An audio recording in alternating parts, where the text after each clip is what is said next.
ஆண்டவர் கொடுத்த அந்த நாளுக்காய் நானும் ஆண்டவருக்கு மிகுந்த நன்றி சொல்கிறேன். மெய்யாவே நாம் ஆண்டவருடைய வார்த்தையின்படி நாம் சங்கீதக்காரன் சொல்வது போல வேதனை உண்டாக்கும் வழி இடத்தில் உண்டோ. 39ஆம் சங்கீதம் 139ஆம் சங்கீதம்.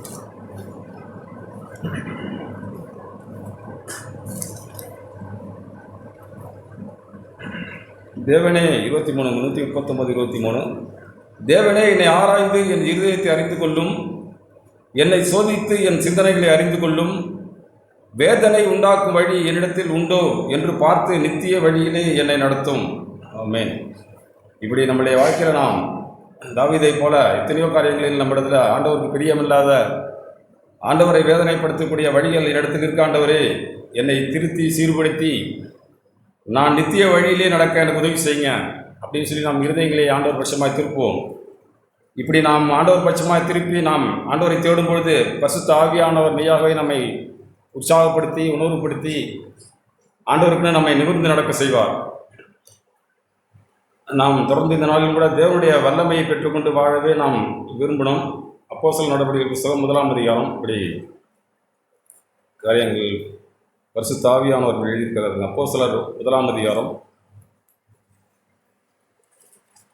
அங்கே அப்போஸ்தலர்கள்லாம் கூடி ஜெபிக்கிறாங்க. ஜெபித்த பிறகு அவங்க 14ஆம் வசனம், ஒருமனப்பட்டு ஜெபத்திலும் வேண்டுதலும் தரித்திருந்தார்கள். அங்கே 120 பேரை மொத்தமாக கூடி ஜெபிக்கிறாங்க. ஜெபித்து அவங்க 12வது ஒரு ஆளை அங்கே நியமிக்கிறாங்க. இப்படி அவங்க 12 பேரை நியமித்த பிறகு அவங்கெல்லாம் ஆண்டவரத்தில் வந்து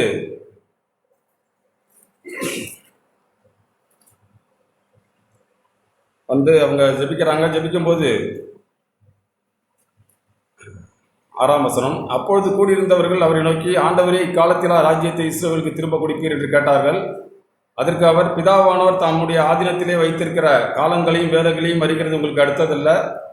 பரிசுத்த ஆவி உங்களிடத்தில் வரும்போது நீங்கள் பலனடைந்து எருசலேமிலும் யூதேயா முழுவதிலும் சமாரியாவிலும் பூமியின் கடைசி படியென்றும் எனக்கு சாட்சிகளாக இருப்பீர்கள் என்றார். இவைகளை அவர் சொன்ன பின்பு அவர்கள் பார்த்து கொண்டிருக்கையில் அவர் உயிரே எடுத்துக்கொள்ளப்பட்டார்.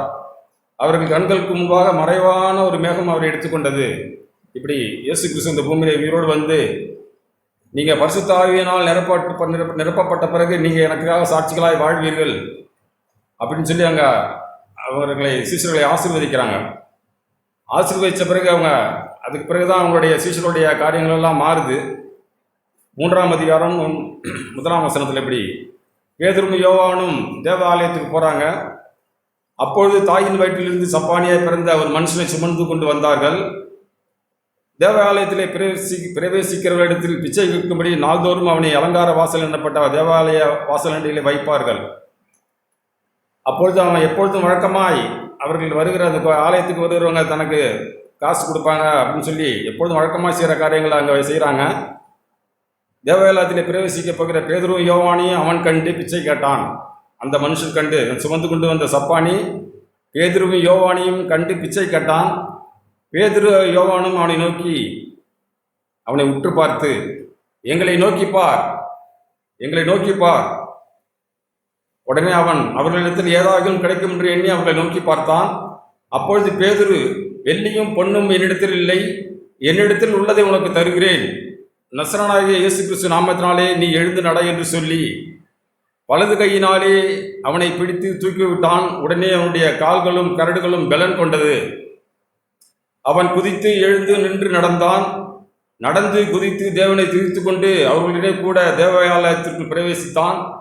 அவன் நடக்கிறதையும் தேவனை துதிக்கிறதையும் ஜனங்கள் கண்டு, இப்படி ஆண்டவர் செய்த அந்த அற்புதத்தை அவங்க பார்க்குறாங்க.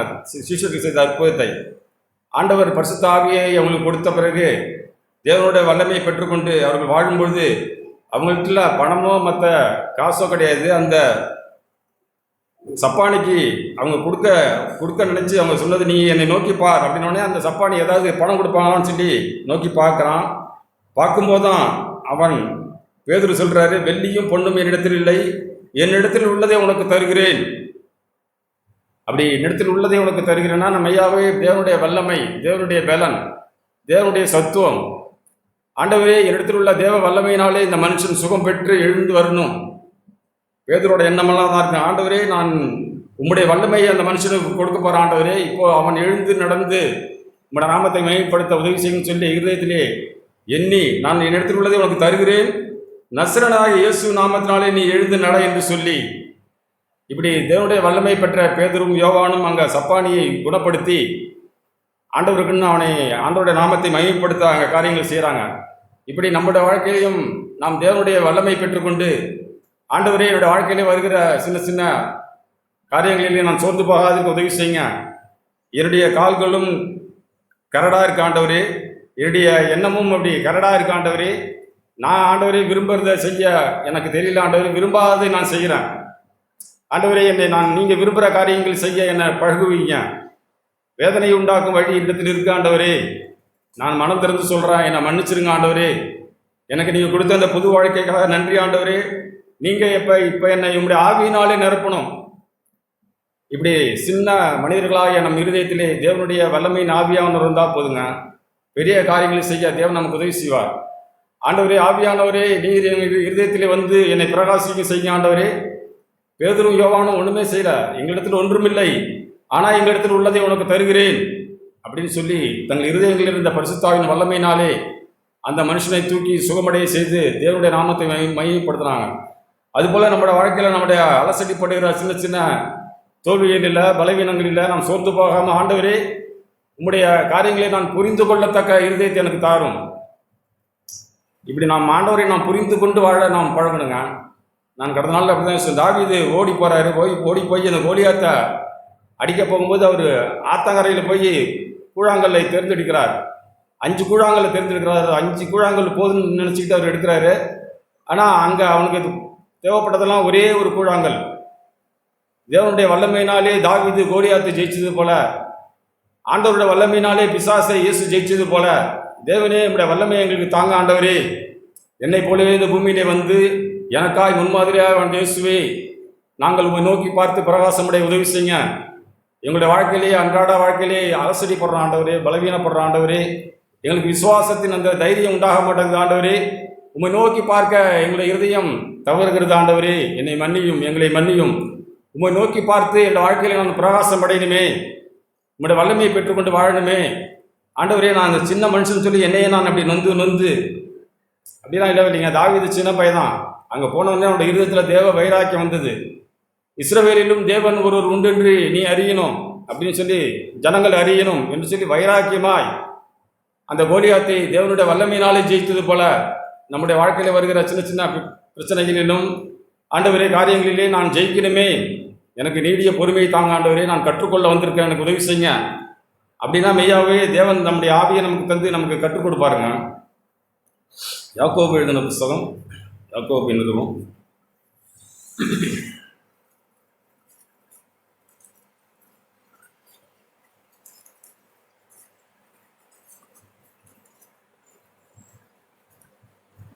1 அதிகாரம் 2 வசனம். என் சகோதரரே, நீங்கள் பலவிதமான சோதனைகளில் அகப்படும் போது உங்கள் விசுவாசத்தின் பரிச்சையானது பொறுமையை உண்டாக்கும் என்று அறிந்து அதை மிகுந்த சந்தோஷமாக எண்ணுங்கள். நீங்கள் ஒன்றிலும் குறையுள்ளவர்களாயிராமல் பூரணராயும் நிறைவுள்ளவர்களாயும் இருக்கும்படி பொறுமையானது பூரண கிரியை செய்ய கடவுது. உங்களில் ஒருவன் ஞானத்தில் குறையுள்ளவனாயிருந்தால் யாவருக்கும் சம்பூர்ணமாய் கொடுக்கிறவரும் ஒருவரையும் கடிந்து கொள்ளாதவருமாகிய தேவனிடத்தில் கேட்க கடவன், அப்பொழுது அவனுக்கு கொடுக்கப்படும். ஆனாலும் அவன் எவ்வளவாகிலும் சந்தேகப்படாமல் விசுவாசத்தோடே கேட்க கடவன். சந்தேகப்படுகிறவன் காற்றினாலே அடிபட்டு அலைகிற கடலின் அலைக்கு ஒப்பாயிருக்கிறான். அப்படிப்பட்ட மனுஷன் தன் கர்த்தரிடத்தில் எதையாகிலும் பெறலாம் என்று நினையாதிருப்பானாக. இரு மனமுள்ளவன் தன் வழிகளெல்லாம் நிலையற்றவனாயிருக்கிறான். தாழ்ந்த சகோதரன் தான் உயர்த்தப்பட்டதை குறித்து மேன்மை பாராட்ட கடவன். ஐஸ்வர்வான் தான் தாழ்த்தப்பட்டதை குறித்து மேன்மை பாராட்ட கடவன். ஏனெனில் அவன் புல்லின் பூவை போல ஒழுந்து போவான் இப்படின்னு சொல்லிட்டு 12ஆம் வசனம். சோதனையை சகிக்கிற மனுஷன் பாக்கியவான், அவன் உத்தமன் என்று விளங்கின பின்பு கர்த்தர் தம்மிடத்தில் அன்பு கூறுகிறவர்களுக்கு வாக்குத்தத்தம் பண்ணின ஜீவிகளிடத்தை பெறுவான். இப்படி நாம் தேவனிடத்தில் அன்பு கூர்ந்து ஆண்டவரே அந்த வாக்குத்தத்தம் பட்ட கிரீடத்தை நான் பெற வருகிற எல்லா சோதனையிலும் ஆண்டவரே நான் பொறுமையாக இருக்கணும் ஆண்டவரே. விசுவாசத்தின் பரிச்சையானது பொறுமையை உண்டாக்குமே ஆண்டவரே. நான் இஸ்ரவேல் ஜனங்கள் போல பொறுமை இல்லாமல் நான் அவசரப்படக்கூடாது ஆண்டவரே. என்னோட வாழ்க்கையில் மோசே ஜனங்களை வழிநடத்திட்டு வந்துகிட்டே இருக்கிறாரு. வழிநடத்தும் போது வழியில் ஏற்படுகிற சின்ன சின்ன விஷயங்களுக்கு அவங்க முறுமுறுக்கிறாங்க, ஆண்டவரை குறை சொல்றாங்க, ஆண்டவரை அவிசுவாசப்படுறாங்க. மோசே போய் முறையிடுகிறார், ஆண்டவரே இந்த ஜனங்கள் இப்படி முறுமுறுக்கிறாங்களே, என்ன செய்யறது ஆண்டவரே, என்ன செய்யறதுன்னு ஆண்டவரே கேட்குறாங்க. தேவன் பேசிக்கிட்டே இருக்கிறாரு, ஜனங்களை அதுக்கு பிறகு ஜனங்கள் உணர்வு அடைகிறாங்க. யாத்திராகம புத்தகம் ஒரு காரியத்தை நாம் படிக்கலாங்க. 17ஆம் அதிகாரம் அங்கே 13ஆம் அதிகாரம் கடைசியில் அப்படி ஜனங்கள் கூடயே இருக்கிறாங்க. 13ஆம் அதிகாரம் கடைசியில் அவர்கள் இரவும் பகலும் வழிநடக்கும்படி, யாத்திராகம புத்தகம் 13ஆம் அதிகாரம் 21ஆம் வசனம், 86ஆம் பக்கம். அவர்கள் இரவும் பகலும் வழிநடக்க கூடும்படிக்கு கர்த்தர் பகலிலே அவர்கள் வழிநடத்த மேகஸ்தம்பத்திலும் இரவில் அவர்களை வெளிச்சம் காட்ட அக்னி ஸ்தம்பத்திலும் அவர்களுக்கு முன் சென்றார். பகலிலே மேகஸ்தம்பமும் இரவிலே அக்னி ஸ்தம்பமும் ஜனங்களிடத்திலிருந்து விலகி போகவில்லை. இப்படி ஆண்டவருடைய ஆவியானவர் அவர்களை விட்டு விலகி போலிங்க, தொடர்ந்து அவங்களை வழிநடத்திட்டு போயிட்டே இருக்கிறாங்க.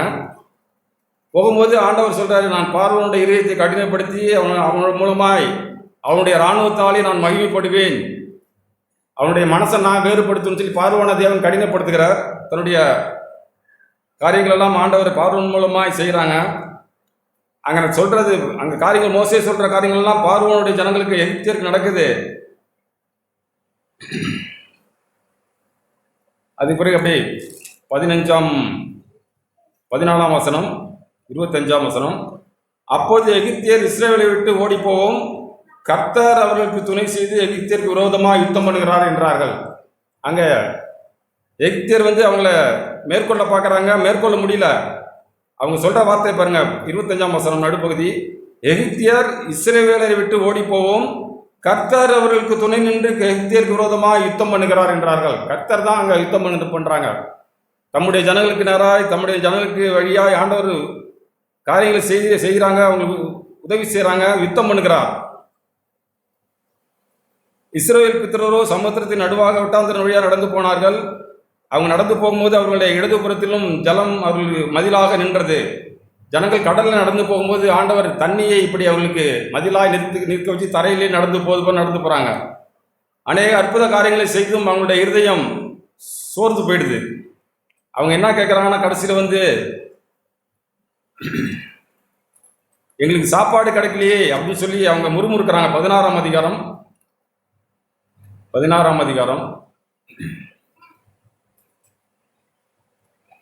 1ஆம் வசனம், எகிப்து தேசத்திலிருந்து புறப்பட்ட 2ஆம் மாதம் 15ஆம் தேதியிலே ஏலிமுக்கு சீனாய் நடுவே இருக்கிற சீன் வனாந்திரத்திலே சேர்ந்தார்கள். அந்த வனாந்திரத்திலே இஸ்ரவேல் புத்திரராகிய சபையார் எல்லாரும் மோசேக்கும் ஆரோனுக்கும் விரோதமாக முறுமுறுத்து, நாங்கள் இறைச்சி பாத்திரங்கள் அண்டையில் உட்கார்ந்து, அவங்க சொல்றாங்க, நாங்கள் சாப்பாட்டை இறைச்சி பாத்திரங்கள் அண்டையில் உட்கார்ந்து அப்பத்தை திருப்தியாய் சாப்பிட்ட அந்த எகிப்து தேசத்திலே நாங்கள் கர்த்தரின் கையாலே செத்து போனால் நல்லா இருக்குமே, இப்படி எங்களை கொண்டாந்து நீ இந்த கூட்டம் முழுவதையும் பட்டினியினாலே கொள்ளும்படி நீங்கள் எங்களை புறப்பட பண்ணி இந்த வனாந்திரத்திலே அழைத்து வந்தீர்களோ என்று அவர்களுக்கு சொன்னார்கள். முறுமுறுக்கிறாங்க. அப்பொழுது கர்த்தர் மோசேயை நோக்கி, நான் உங்களுக்கு வானத்திலிருந்து அப்பம் வர்ஷிக்க பண்ணுவேன், ஜனங்கள் போய் ஒவ்வொரு நாளும் வேண்டியதை ஒவ்வொரு நாளிலும் சேர்த்து கொள்ள வேண்டும், அதனாலே அவர்கள் என் நியாயப்பிரமாணத்தின்படி நடப்பார்களோ நடக்க மாட்டார்களோ என்று அவர்களை சோதிப்பேன். இப்படி ஆண்டவர் அவங்க முறுமுறுத்து காரியங்கள் செய்தாலும் அவங்களை நான் போஷிக்கிறேன்னு சொல்லி ஆண்டவர் அப்பத்தையும் கொடுத்து மன்னாவையும் கொடுத்து போஷிக்கிறாங்க. அவங்க தான் அதுக்கு பேர் வைக்கிறாங்க மன்னா அப்படின்னு சொல்லி. இப்படி ஆண்டவர் மன்னாவை கொடுத்து போஷிக்கிறாங்க. அந்த இருதயத்தில் அவங்க போஷித்து சாப்பிடும்போது அவங்களுக்கு ஆண்டவர் அதுக்கு அவங்களுக்கு சாப்பாடு கிடைச்சோன்னு தான் அவங்க விசுவாசிக்கிறாங்க. ஆண்டவரே இப்படி உங்களுக்கு ஸ்தோத்திரம் சொல்லி பாடுறாங்க. அதுக்கு பிறகு அங்கே தீர்க்கதரிசி ஒரு பாட்டையே பாடி அவங்க தேவனை துதிக்கிறாங்க. நம்முடைய இருதயத்தில் நாம் ஆண்டவரை நமக்கு ஒன்று செய்தாதான் நம்ம அப்படி ஆண்டவரை நாம் ருசிக்கணும் கிடையாது. நமக்கு ஆண்டவர் எல்லாவற்றையும் செய்து முடித்து விட்டார். தாவீது சங்கீதத்தில் 147ஆம் சங்கீதத்தில் தாவீது சொல்லுவார், கர்த்தாவே நீர் எனக்காக யாவையும் செய்து முடிக்க போகிறீர். 147ஆம் சங்கீதம்.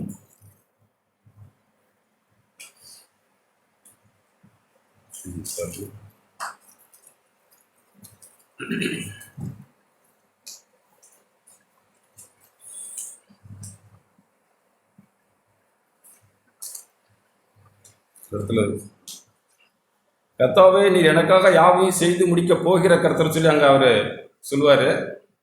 ஆனால் நம்முடைய ஆண்டவர் நமக்கு எல்லாவற்றையும் செய்து முடித்து விட்டாருங்க. இப்போ நாம் வெறுமனே ஆண்டவரை நோக்கி, ஆண்டவரே நீங்கள் எனக்கு அதை செய்யுங்க இதை செய்யுங்கன்னு சொல்லி நாம் ஆண்டவரை அலட்ட வேண்டாம். ஆண்டவரே நீங்கள் எனக்காக யாவையும் செய்து முடிச்சிட்டீங்க. ஆண்டவரே நான் விசுவாசித்து நான் அந்த இஸ்ரவேல் ஜனங்களைப் போல நான் சோர்ந்து போகாமல், ஆண்டவரே என்னுடைய வாழ்க்கையில் வருகிற எல்லா சோதனையிலும் நான் பொறுமையாக இருக்க வேண்டுமே, பொறுமையை நான் கடைபிடிக்க வேண்டுமே, என்னுடைய இருதயத்தில் அவிசுவாசம் வரக்கூடாது ஆண்டவரே, முறுமுறுப்பு வரக்கூடாது ஆண்டவரே, என் முறுமுறுப்புகளாம் கர்த்தர் கவனிக்கிறார் கேட்கிறார் என்று சொல்லி நாம் இருதயத்தின் ஆழத்திலிருந்து நாம் ஆண்டவரை நம்பணும். அந்த யாத்திராம் புத்தகத்தில் படித்து பார்த்தீங்கன்னா, அவங்க கர்த்தருக்கு விரோதமான உங்கள் முறுமுறுப்புகளை அவர் கேட்டார், நீங்கள் எங்களுக்கு விரோதமாய் முறுமுறுக்கிறதுக்கு நாங்கள் எம்மாத்திரம், கர்த்தருக்கு விரோதமாக நீங்கள் முறுமுறுத்த உங்கள் முறுமுறுப்புகளை அவர் கேட்டார், நாங்கள் எம்மாத்திரம், உங்கள் முறுமுறுப்புகள் எங்களுக்கு அல்ல கர்த்தருக்கே விரோதமாக இருக்கிறது என்றார்கள்.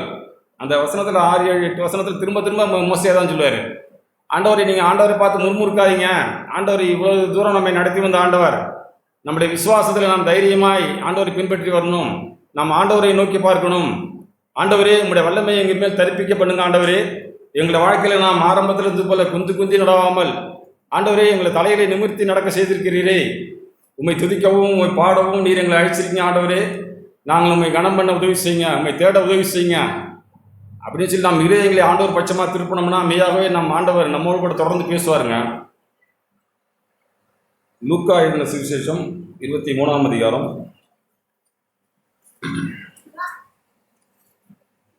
23ஆம் அதிகாரம்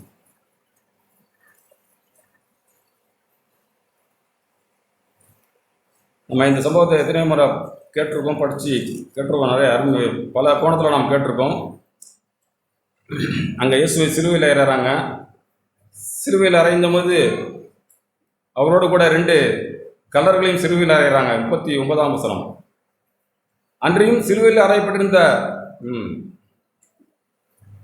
அது முன்னாடியிருந்து படிக்கலாம், 35லேருந்து படிக்கிறேன். 23ஆம் அதிகாரம் 35ஆம் வசனம். ஜனங்கள் நின்று பார்த்து கொண்டிருந்தார்கள். அவர்களில் கூட அதிகாரிகளும் அவரை இழந்து, இவன் மற்றவர்களை ரட்சித்தான், இவன் தேவனால் தெரிந்து கொள்ளப்பட்ட கிறிஸ்துவனால் தன்னைத்தானே ரட்சித்துக் கொள்ளட்டும் என்றார்கள்.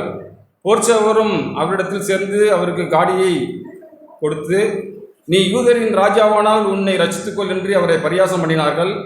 இவன் யூதனுடைய ராஜா என்று கிரேக்கு லத்தீன் எபிரேய எழுத்துக்களில் எழுதி அவருக்கு மேலாக வைக்கப்பட்டது. அன்றியும் சிலுவையில் அறையப்பட்டிருந்த குற்றவாளியில் ஒருவன், நீ கிறிஸ்துவானால் என்னையும் உன்னையும் எங்களையும் ரட்சித்துக்கொள் என்று அவரை இகழ்ந்தான். அந்த ஜனங்கள் இகழ்ந்தாங்க, அதிகாரிகள் இகழ்ந்தாங்க. எல்லாரும் சேர்ந்து இந்த சிலுவையில் அறையப்பட்ட அந்த குற்றவாளியில் ஒருவனும் கள்ளனும், அவனும் திருடி கொலை செய்து அவன் செய்த தவறுக்கு தப்பியத்துக்கு தக்கதாய் தண்டனை பெறாங்க. சிலுவையில் அவனை கட்டி வச்சிருக்காங்க, அவனை கொல்ல போகிறாங்க. அவன் சொல்கிறான் பாருங்க, தேவனை இகழ்ந்து, நீ கிறிஸ்துவானால் என்னையும் உன்னையும் எங்களையும் ரட்சித்துக்கொள் அப்படின்னு சொல்லி ஆண்டவர்கிட்ட முகமுகமாக பேசுகிறான். ஆனால் பக்கத்தில் இருக்கிற மற்றவன் அவனை நோக்கி, அந்த கல்லனை பார்த்து கேட்கா, நீ இந்த ஆக்கணிக்கு உட்பட்டவனாயிருந்தும் தேவனுக்கு பயப்படுகிறது இல்லையா? இப்படி நாம் செய்த, அதுக்கு அடுத்த வசனத்தில் இருக்கு, நாமோ நியாயப்படி தண்டிக்கப்படுகிறோம், நாம் நடப்பித்தவர்களுக்கு தக்க பலனை அடைகிறோம். நீனும் நானும் திருடப்பா, நீனும் நானும் அநேகர் வீட்டில் போது திருடணும், அநேகர் கொலை செய்தோம், நமக்கு தக்க தண்டனை கிடச்சிருக்கு. நாம் செய்த அநீதிக்கு, நாம் செய்த காரியங்களுக்கு தேவன் நம்மை தண்டிக்கிறார் அப்படின்னு சொல்லி அநீதி அந்த இஸ்ரவேல் அந்த ஜனங்கள் ராஜா அவனை பிடிச்சி கை மையமாய் பிடிச்சி அவனை சிறுவையில் அழைகிறாங்க. அதுதான் நியாயம். அவன் அதை ஏற்றுக்கல. ஆனால் கிறிஸ்துவை பார்த்து இழந்து சொல்லிட்டு, நீ கிறிஸ்துவனால் உன்னையும் எங்களையும் ரட்சித்துக்குன்னு சொல்லி இழந்து பேசுகிறான். ஆனால் பக்கத்தில் இருக்கிற இன்னொரு கல்லனும், நாம் இந்த ஆக்கணிக்கு உட்பட்டவனாக இருந்தும் தேவனுக்கு பயப்படுகிறது இல்லையோ, நாம் நியாயப்படி தண்டிக்கப்படுகிறோம்.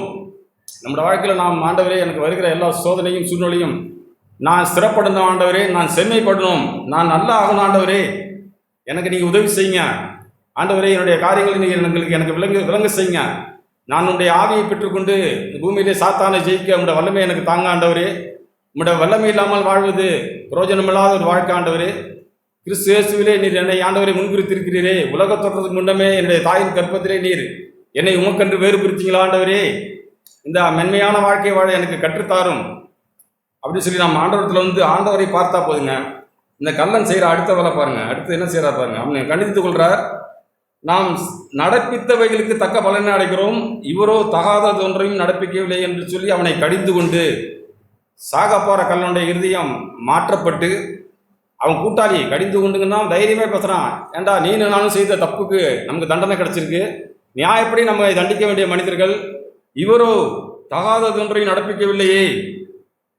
அவன் ஆண்டவராக இயேசுவை கேள்விப்பட்டிருக்கலாம், பார்த்துருக்கலாம், இல்லை அந்த நேரத்தில் அவன் இயேசுவை பார்த்து வாயை திறக்காம இப்படி தொங்குறாரேன்னு சொல்லி ஆண்டவரை உற்று பார்த்த அந்த கல்லனுடைய இருதயம் மாற்றப்பட்டு இயேசுவை நோக்கி பார்க்குறாங்க. ஆண்டவரே, நம்ம கேட்டோம்னா அவரை உற்று நோக்கி அவன் இயேசுவை நோக்கி, ஆண்டவரே நீர் உம்முடைய ராஜ்யத்திலே வரும்போது அடியேனை நினைத்தருளும் என்றான். அவனுடைய இருதயம் மாற்றப்பட்டு இயேசுவை நோக்கி பார்க்குறாங்க. அப்படி திரும்பிட்டான். நான் இந்த வசனத்தை படிக்கும்போது இயேசுவை நோக்கி அவன் பார்க்குறான். ஆண்டவர் என்ன செய்கிறார் பாருங்க, இயேசு அவனை நோக்கி, நம்ம இருதயம் இப்படி விசுவாசமாய் ஆண்டவரை நோக்கி நாம் திரும்பினா போதுங்க. இயேசு அப்படி நேராக தொங்கிட்டு இருக்க இயேசு அந்த கல்லனை நோக்கி, அந்த கல்லனை நோக்கி, இன்றைக்கு நீ என்னுடனே கூட பரதீசில் இருப்பாய் என்று மெய்யாகவே உனக்கு சொல்லுகிறேன் என்றார். இப்படி நம்மளோட வாழ்க்கையில் நாம் ஒவ்வொரு நாளும் இயேசுவை நோக்கி நாம் திரும்பினா போதுங்க. ஆண்டவரே, நான் உங்களை நோக்கி திரும்பிடுறேன். ஆண்டவரே, என் இருதயம் மாற்றப்பட உதவி செய்யுங்க. என்னிடத்தில் கேடான சிந்தை இருக்கு ஆண்டவரே, நான் மனம் திரும்ப என்னை ஒப்புக் கொடுக்கிறேன். நான் சாக என்னை ஒப்புக் கொடுக்கிறேன். ஆண்டவரே, நான் அவிசுவாசப்படுறேன். ஆண்டவரே, விசுவாசத்தினாலே எனக்கு பொறுமையை நான் கடைபிடிக்க எனக்கு தெரியல. ஆண்டவரே, என்னை மன்னிச்சிருன்னு சொல்லி நாம் இயேசுவை நோக்கி நாம் திரும்பினா போதுங்க. நாங்கள் அப்படி தான் வெள்ளிக்கிழமை தியானித்த ஒரு வேத பகுதியில் பேதுரு அநேக காரியங்களை பேசுகிறாரு. பேதுரு 100க்கு 100 அவர் தன்னுடைய வாழ்க்கையில கடைபிடிச்சதை தாங்க பேசுகிறாரு. ஆனால் தன்னை நீதிமான் சொல்லி அவர் பரிசுத்த ஆவியானவரை பெற்றுக்கொள்ளாததுனால அவர் வெளியில் காரியங்களை தன்னுடைய நீதியை குறித்து பேசிட்டு வராரு. ஆண்டவர் அவருக்கு இடைப்பட்ட உடனே ஆண்டவர்கிட்ட நேர்மையாய் தன்னை ஒத்துக்கொள்கிறார். ஆண்டவரே, 2 தரம் பேசினேன், இனி நான் பேச மாட்டேன். ஆண்டவரே, என்னுடைய வாயை பற்றிக் கொள்கிற நீங்கள் என்னோட கூட பேசுங்க அப்படின்னு சொல்லி தன்னை தாழ்த்தி ஆண்டவரத்தில் தன்னை ஒப்பு கொடுத்து பேசும்போது உடனே ஆண்டவர் திரும்பி என்ன செய்கிறாருன்னா, யோபுகிட்ட போய் நீங்கள் பேசுகிற இந்த பேச்சுக்கெல்லாம் யோபுகிட்ட போய் நீங்கள் சரியாகுங்க, யோபுகிட்ட போய் நீங்கள் உங்கள் தகன பலிகளை செலுத்துங்க அப்படின்னு சொல்லி பிதா அங்கே திருப்பி விடுறாரு. அந்த சகோதரெல்லாம் போய் அங்கே யோபுகிட்ட போய் காரியங்களை சொல்கிறாங்க. யோபுவின் புத்தகம் 42 அது மாத்திரம் பார்த்துக்கணும். கடைசி அது 671 பக்கம்.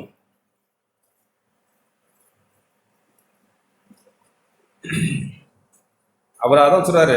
அப்போது யோபுகிட்ட ஆண்டவர் பேசும்போது, தேவரீர் சகலத்தையும் செய்ய வல்லவர், நீ செய்ய நினைத்தது தடைபடாது என்று அறிந்திருக்கிறேன். அறிவில்லாமல் ஆலோசனையை மறக்கிற இவன் யார்? ஆகையால் நான் எனக்கு தெரியாததையும் என் புத்திக்கு எட்டாததையும் நான் அறியாததையும் அலப்பினேன். நான் செஞ்சதெல்லாம் சும்மா தெரியாமல் பேசிட்டு ஆண்டவரே அலப்பினேன், நான் செய்தனே அப்படின்னு சொல்லி அவனுடைய நான் என்ற எல்லாத்தையும் எடுத்துட்டு, ஆண்டவரே நான் தெரியாமல் பேசிட்டு, ஆண்டவரே என்னுடைய புத்திக்கு எட்டாத காரியங்களை நான் பேசிட்டு, ஆண்டவரே நான் அறியாததையும் அலப்பினேன். நேர்மையாக ஒத்துக்கொண்டு ஆண்டவரத்தில் வந்துடுறாரு. நீர் எனக்கு செவி கொடும், அப்பொழுது நான் பேசுவேன். நான் உம்மை கேள்வி கேட்பேன், நீர் எனக்கு உத்தரவு சொல்லும். என் காதினாலே உம்மை குறித்து கேள்விப்பட்டேன், இப்பொழுதோ என் கண்கள் உம்மை காண்கிறது. இப்படி ஆண்டவரை நாம் நோக்கி பார்த்தா மெய்யாகவே ஆண்டவருடைய ஆவியானவர் நம்ம பேசுவாருங்க. எப்படி அந்த கல்லன் இயேசுவை நோக்கி பார்த்தவொடனே இயேசு அவனை நோக்கி பார்க்குறாங்க. உடனே அவனுக்கு பிரதிபலன் கிடைச்சிருது. நீ இன்னைக்கே என்னுடைய கூட பரதேசியில் இருப்பான்னு சொல்லி அவனை ஆட்சிக்கிறாங்க. அதுபோல் யோபு, என் காதினாலே உண்மை குறித்து கேள்விப்பட்டேன், இப்பொழுது என் கண்கள் உண்மை காண்கிறது. நான் என்னை அருவருத்து தூளிலும் சாம்பலிலும் இருந்து மனஸ்தாபப்படுகிறேன். இப்படி ஒரு நல்ல மனஸ்தாபம். ஆண்டவரே நான் தவறுதலாய் செய்துட்டு, ஆண்டவரே நான் மன்னிச்சிருங்க. அந்த கல்லனை போல நீ தெய்வமா, நீ என்னை காப்பாற்ற முடியுமா, நீங்கள் இறங்கி வாங்க ஆண்டவர்னு சொல்லி நான் சொல்லக்கூடாது. ஆண்டவரே, எனக்கு இந்த எண்ணமே எனக்கு வரக்கூடாது. ஆண்டவரே, நீர் என்னை மீட்டுக்கொண்ட தெய்வம்.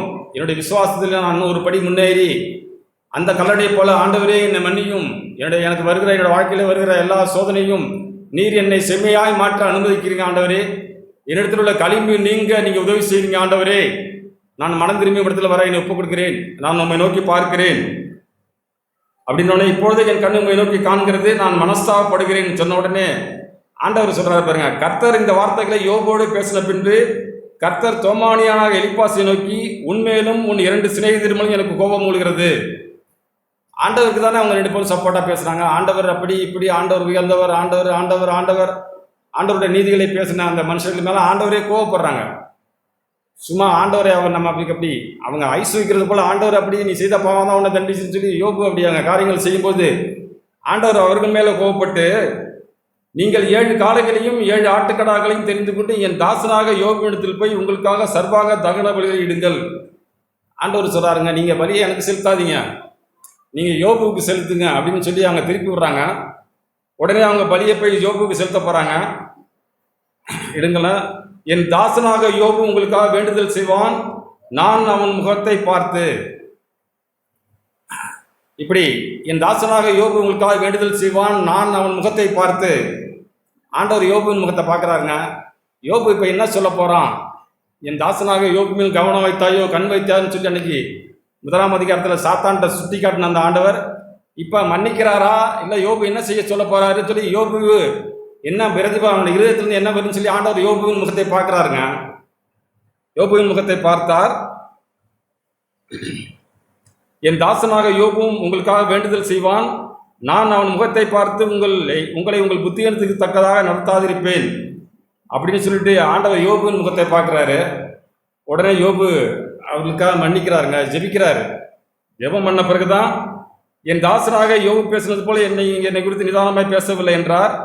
அப்பொழுது போய் சொன்னபடியே செய்தார்கள். கர்த்தர் யோபுவின் முகத்தை பார்த்தார். அதுக்கு பிறகுதாங்க 9ஆம் வசனம் கடைசியில் முதல்ல பார்த்து என் தாசனாக யோபு மேலே நீங்கள் பேசல, நீங்கள் போய் அவன்கிட்ட போய் பலியிடுங்க, அவன் என்ன சொல்ல போறான்னு சொல்லி ஆண்டவர் யோபுவின் முகத்தை பார்த்துட்டே இருக்கிறாரு. என் தாசனாக யோபு அவனிடத்துல என்ன வார்த்தை வருது?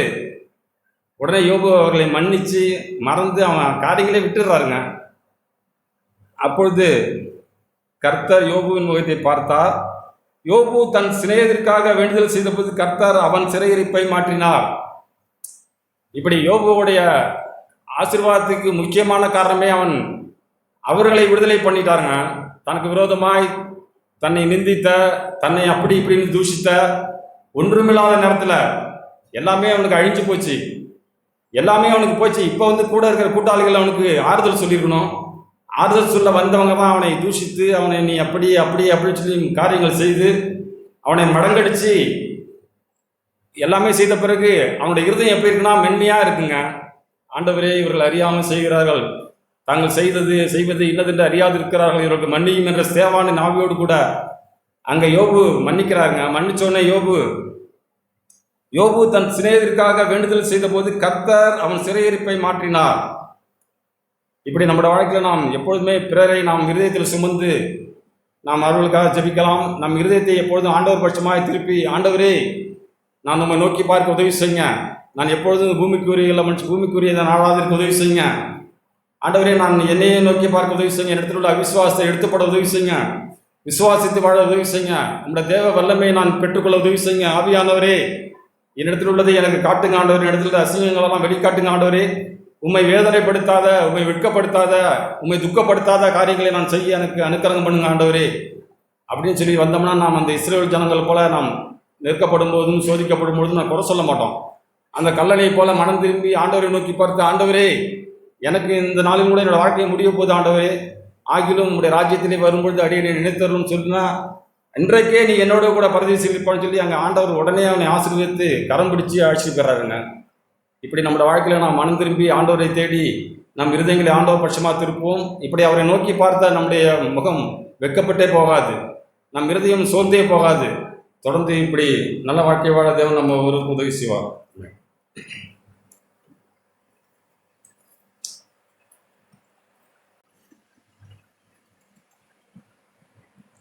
நானும் கேட்ட எல்லா ஆண்டவருடைய நல்ல வார்த்தைகளுக்காக நானும் ஆண்டவருக்கு நன்றி செலுத்துகிறேன். நானும் இந்த கால நேரத்தில் ஆண்டவரே இன்னைக்கு என்னோடு பேசுங்கன்னும் பொழுது ஆண்டவர் என்னோடு பேசி உணர்த்திய காரியத்தை நான் உங்களுக்கு சொல்கிறேன். யோவான் எழுதின சுவிசேஷம்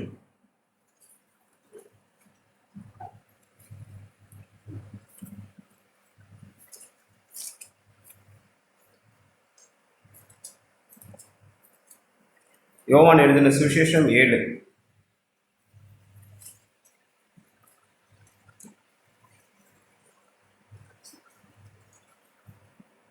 நான் கேட்ட பிரதர் பேசும்போது எடுத்துக்கிட்டே தேவனுடைய வல்லமையை நாம் பெற்றுக்கொண்டு வாழ வேண்டும் என்று பேசினாங்க. அது நானும் அதை நானும் காலையில் ஆண்டவரே என்னோடு பேசுங்கங்கும்போது ஆண்டவரும் எனக்கு இந்த வார்த்தையை தான் தேவன் எனக்கு உணர்த்தி ஆண்டவர் பேசினாங்க. யோவான் 7:37 பண்டிகையின் கடைசி நாளாகிய பிரதான நாளிலே இயேசு நின்று சத்தமிட்டு, ஒருவன் தாகமாய் இருந்தால் என்னிடத்தில் வந்து பானம் பண்ண கடவன். வேத வாக்கியம் சொல்லுகிறபடி என்னிடத்தில் விசுவாசமாய் இருக்கிறவன் எவனோ அவன் உள்ளத்திலிருந்து ஜீவ தண்ணீருள்ள நதிகள் ஓடும் என்றார். தம்மை விசுவாசிக்கிறவர்கள் அடையப் போகிற ஆவியை குறித்து இப்படி சொன்னார். இயேசு இன்னும் மகிமைப்படாதிருந்தபடியினால் பரிசுத்த ஆவி இன்னும் அருளப்படவில்லை. இந்த வார்த்தை தான் ஆண்டவர் என்னோடு பேசி கொடுக்குறாங்க. ஆண்டவர் விசுவாசிக்கிறவர்கள், இப்போ விசுவாசத்துக்கும் பரிசுத்த ஆவியானவருக்கும் சம்பந்தம் இருக்குது. அதை தான் ஆண்டவர் பேசுகிறாங்க. என்னை விசுவாசிக்கிறவர்கள் இருதயத்திலிருந்து ஜீவ தண்ணீர் உள்ள நதிகள் புறப்பட்டு ஓடும். அது சொல்கிறாரு 37 ஒருவன் தாகமாக இருந்தால் என்னிடத்தில் வந்து பானம் பட கடவன். இதுதான் ஆண்டவர் சொல்கிறது. அந்த பண்டிகையின் இதில் நம்ம வாசித்தோம்னா தெரியும். 7 இவைகளுக்கு பின்பு யூதர்கள் இயேசுவை கொலை செய்ய வகை தேடினார்கள். அவர் யூதேயாவில் சஞ்சரிக்க மனதில்லாமல் கலிலேயாவில் சஞ்சரித்து வந்தார்.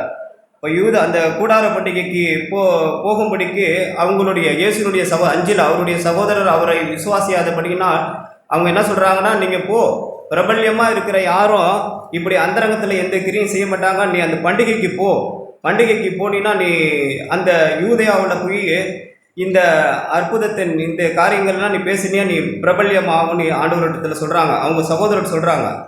ஆண்டவர் அவங்க சொன்னபடி ஆண்டவர் போகாமல் அவர் தனியாக போகிறார். அப்போ தான் ஆண்டவர் சொல்கிறாரு, இன்னும் எனக்கு பிதாவினிட்டிருந்து வார்த்தை வரல. நான் அப்படி வார்த்தை வந்துக்கிட்ட என்ன செய்கிறாருன்னா, இயேசு அந்த பண்டிகைக்கு போய் தான் அந்த பண்டிகையில் தான் சொல்கிறார். பண்டிகையின் கடைசி நாள், எத்தனை நாள் பண்டிகை நடந்துச்சுன்னு தெரியாது, ஆனால் கடைசி நாளில் இயேசு சொல்கிறார். பண்டிகையின் கடைசி நாளாகிய பிரதான நாளிலே இயேசு நின்று சத்தமிட்டு, ஒரு 3 இடத்துல தான் ஆண்டவர் சொல்லுவாங்க. இப்போ 28 வாசிங்க. அப்பொழுது இயேசு தேவாலயத்தில் உபதேசிக்கையில் சத்தமிட்டு, நீங்கள் என்னை அறிவீர்கள், நான் எங்கே இருந்து வந்தேன் என்றும் அறிவீர்கள், நான் என் சுயமாய் வரவில்லை, என்னை அனுப்பினவர் சத்தியம் உள்ளவர், அவரை நீங்கள் அறியாதிருக்கிறீர்கள். ஆண்டவர் 2 இடத்துல இது சொல்கிறாங்க, சத்தமிட்டு. எதுக்காக சொல்கிறாங்கன்னா, ஆண்டவர் சத்தமிட்டு, அவருக்கு அப்படி ஒரு வியாகுலம், இவ்வளவு காரியங்கள் நான் வந்து அற்புதங்கள் அடையாளங்களை செஞ்சு கூட நீங்கள் என்னை நம்ப மாட்டேங்கிறீங்க. ஆனால் தேவன் என்ன சொல்கிறாருன்னா, நீ என் தாகமாக இருக்கிறவன் எவனோ, அதுதான் ஆண்டவர் அந்த பண்டிகையின் கடைசி நாளில் அன்னைக்கு விசேஷமாக இருந்திருக்கும். பண்டிகை கடைசி நாள்னா எப்பயுமே பண்டிகை லாஸ்ட்டு நாளைக்கு ரொம்ப விசேஷமாக இருக்கும். அந்த நாளில் தான் இயேசு நின்று சத்தமிட்டு, ஒருவன் தாகமாக இருந்தால் என்னிடத்தில் வந்து பானம் பண்ண கடவன். வேத வாக்கியம் சொல்லுகிறபடி என்னிடத்தில் விசுவாசமாக இருக்கிறவன் எவனோ அவன் உள்ளத்திலிருந்து ஜீவ தண்ணீருள்ள நதிகள் புறப்பட்டு ஓடும். அதான் ஆண்டவர் இந்த பரிசுத்தாவியை இன்னும் அவர் பரிசுத்தாவி பொழிந்தருளப்படல, அதுக்கு முன்னாடியே ஆண்டவர் சொல்கிறார், விசுவாசிக்கிறோட இருதயத்திலிருந்து. இதை தான் நான் வாசித்து நான் உற்சாகப்படுத்தேன். ஜீவ தண்ணீருள்ள நதிகள் புறப்பட்டு ஓடும்.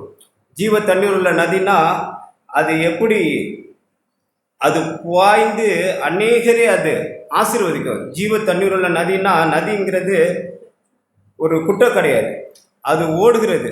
அது ஓடி அநேக வயல்களுக்கு, அநேக மரங்களுக்கு, அநேக செடிகளுக்கு அது பலன் தருகிறது. அதை தான் சொல்கிறார். அப்படி தான் நான் பரிசுத்தாவை பெற்ற பிறகு நீங்களும் அப்படி மாறுவீங்க. ஜீவ தண்ணீருள்ள நதி உங்கள் இருதயத்திலிருந்து, அவன் உள்ளத்திலிருந்து ஜீவ தண்ணீருள்ள நதிகள் புறப்பட்டு ஓடுங்கிறாங்க. இப்போ நம்ம பரிசுத்தாவியானவருடைய அபிஷேகம் எப்பொழுதுமே எப்போயுமே தாகம் இருக்கணும். அந்த பரிசுத்தாவியானவருக்கு எப்பொழுதுமே ஒரு தாகம் இருக்கணும். அதை தான் ஆண்டவர் எனக்கு அடிக்கு ஒரு முறை நான் உணர்ந்து கொண்ட காரியம். எப்பொழுதும் தாகம் இருக்கணும். ஆண்டவர் எப்போ ஒரு மனுஷனுக்கு அந்த தாகம் வரும்னா, இந்த வாழ்க்கைக்கு ஆண்டவரே என்னால் முடியல, நீங்கள் உதவி செய்யுங்கன்னு கேட்குறப்ப தான், அதுதான் தாகம். ஆண்டவரே இந்த வாழ்க்கை முடியல, என்னால் தோற்கடிக்கப்படுகிறேன், உங்கள் பலத்தை தாங்க ஆண்டவரே, உங்களோட உதவியை தாங்கங்கிறது தான், உங்களுடைய பலனை தாங்க. இன்னொரு காரியத்தை நான் வாசித்து உற்சாகம் அடைந்தேன்.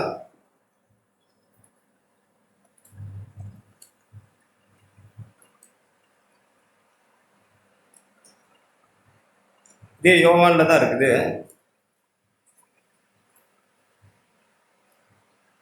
யோவான் யோவான் 20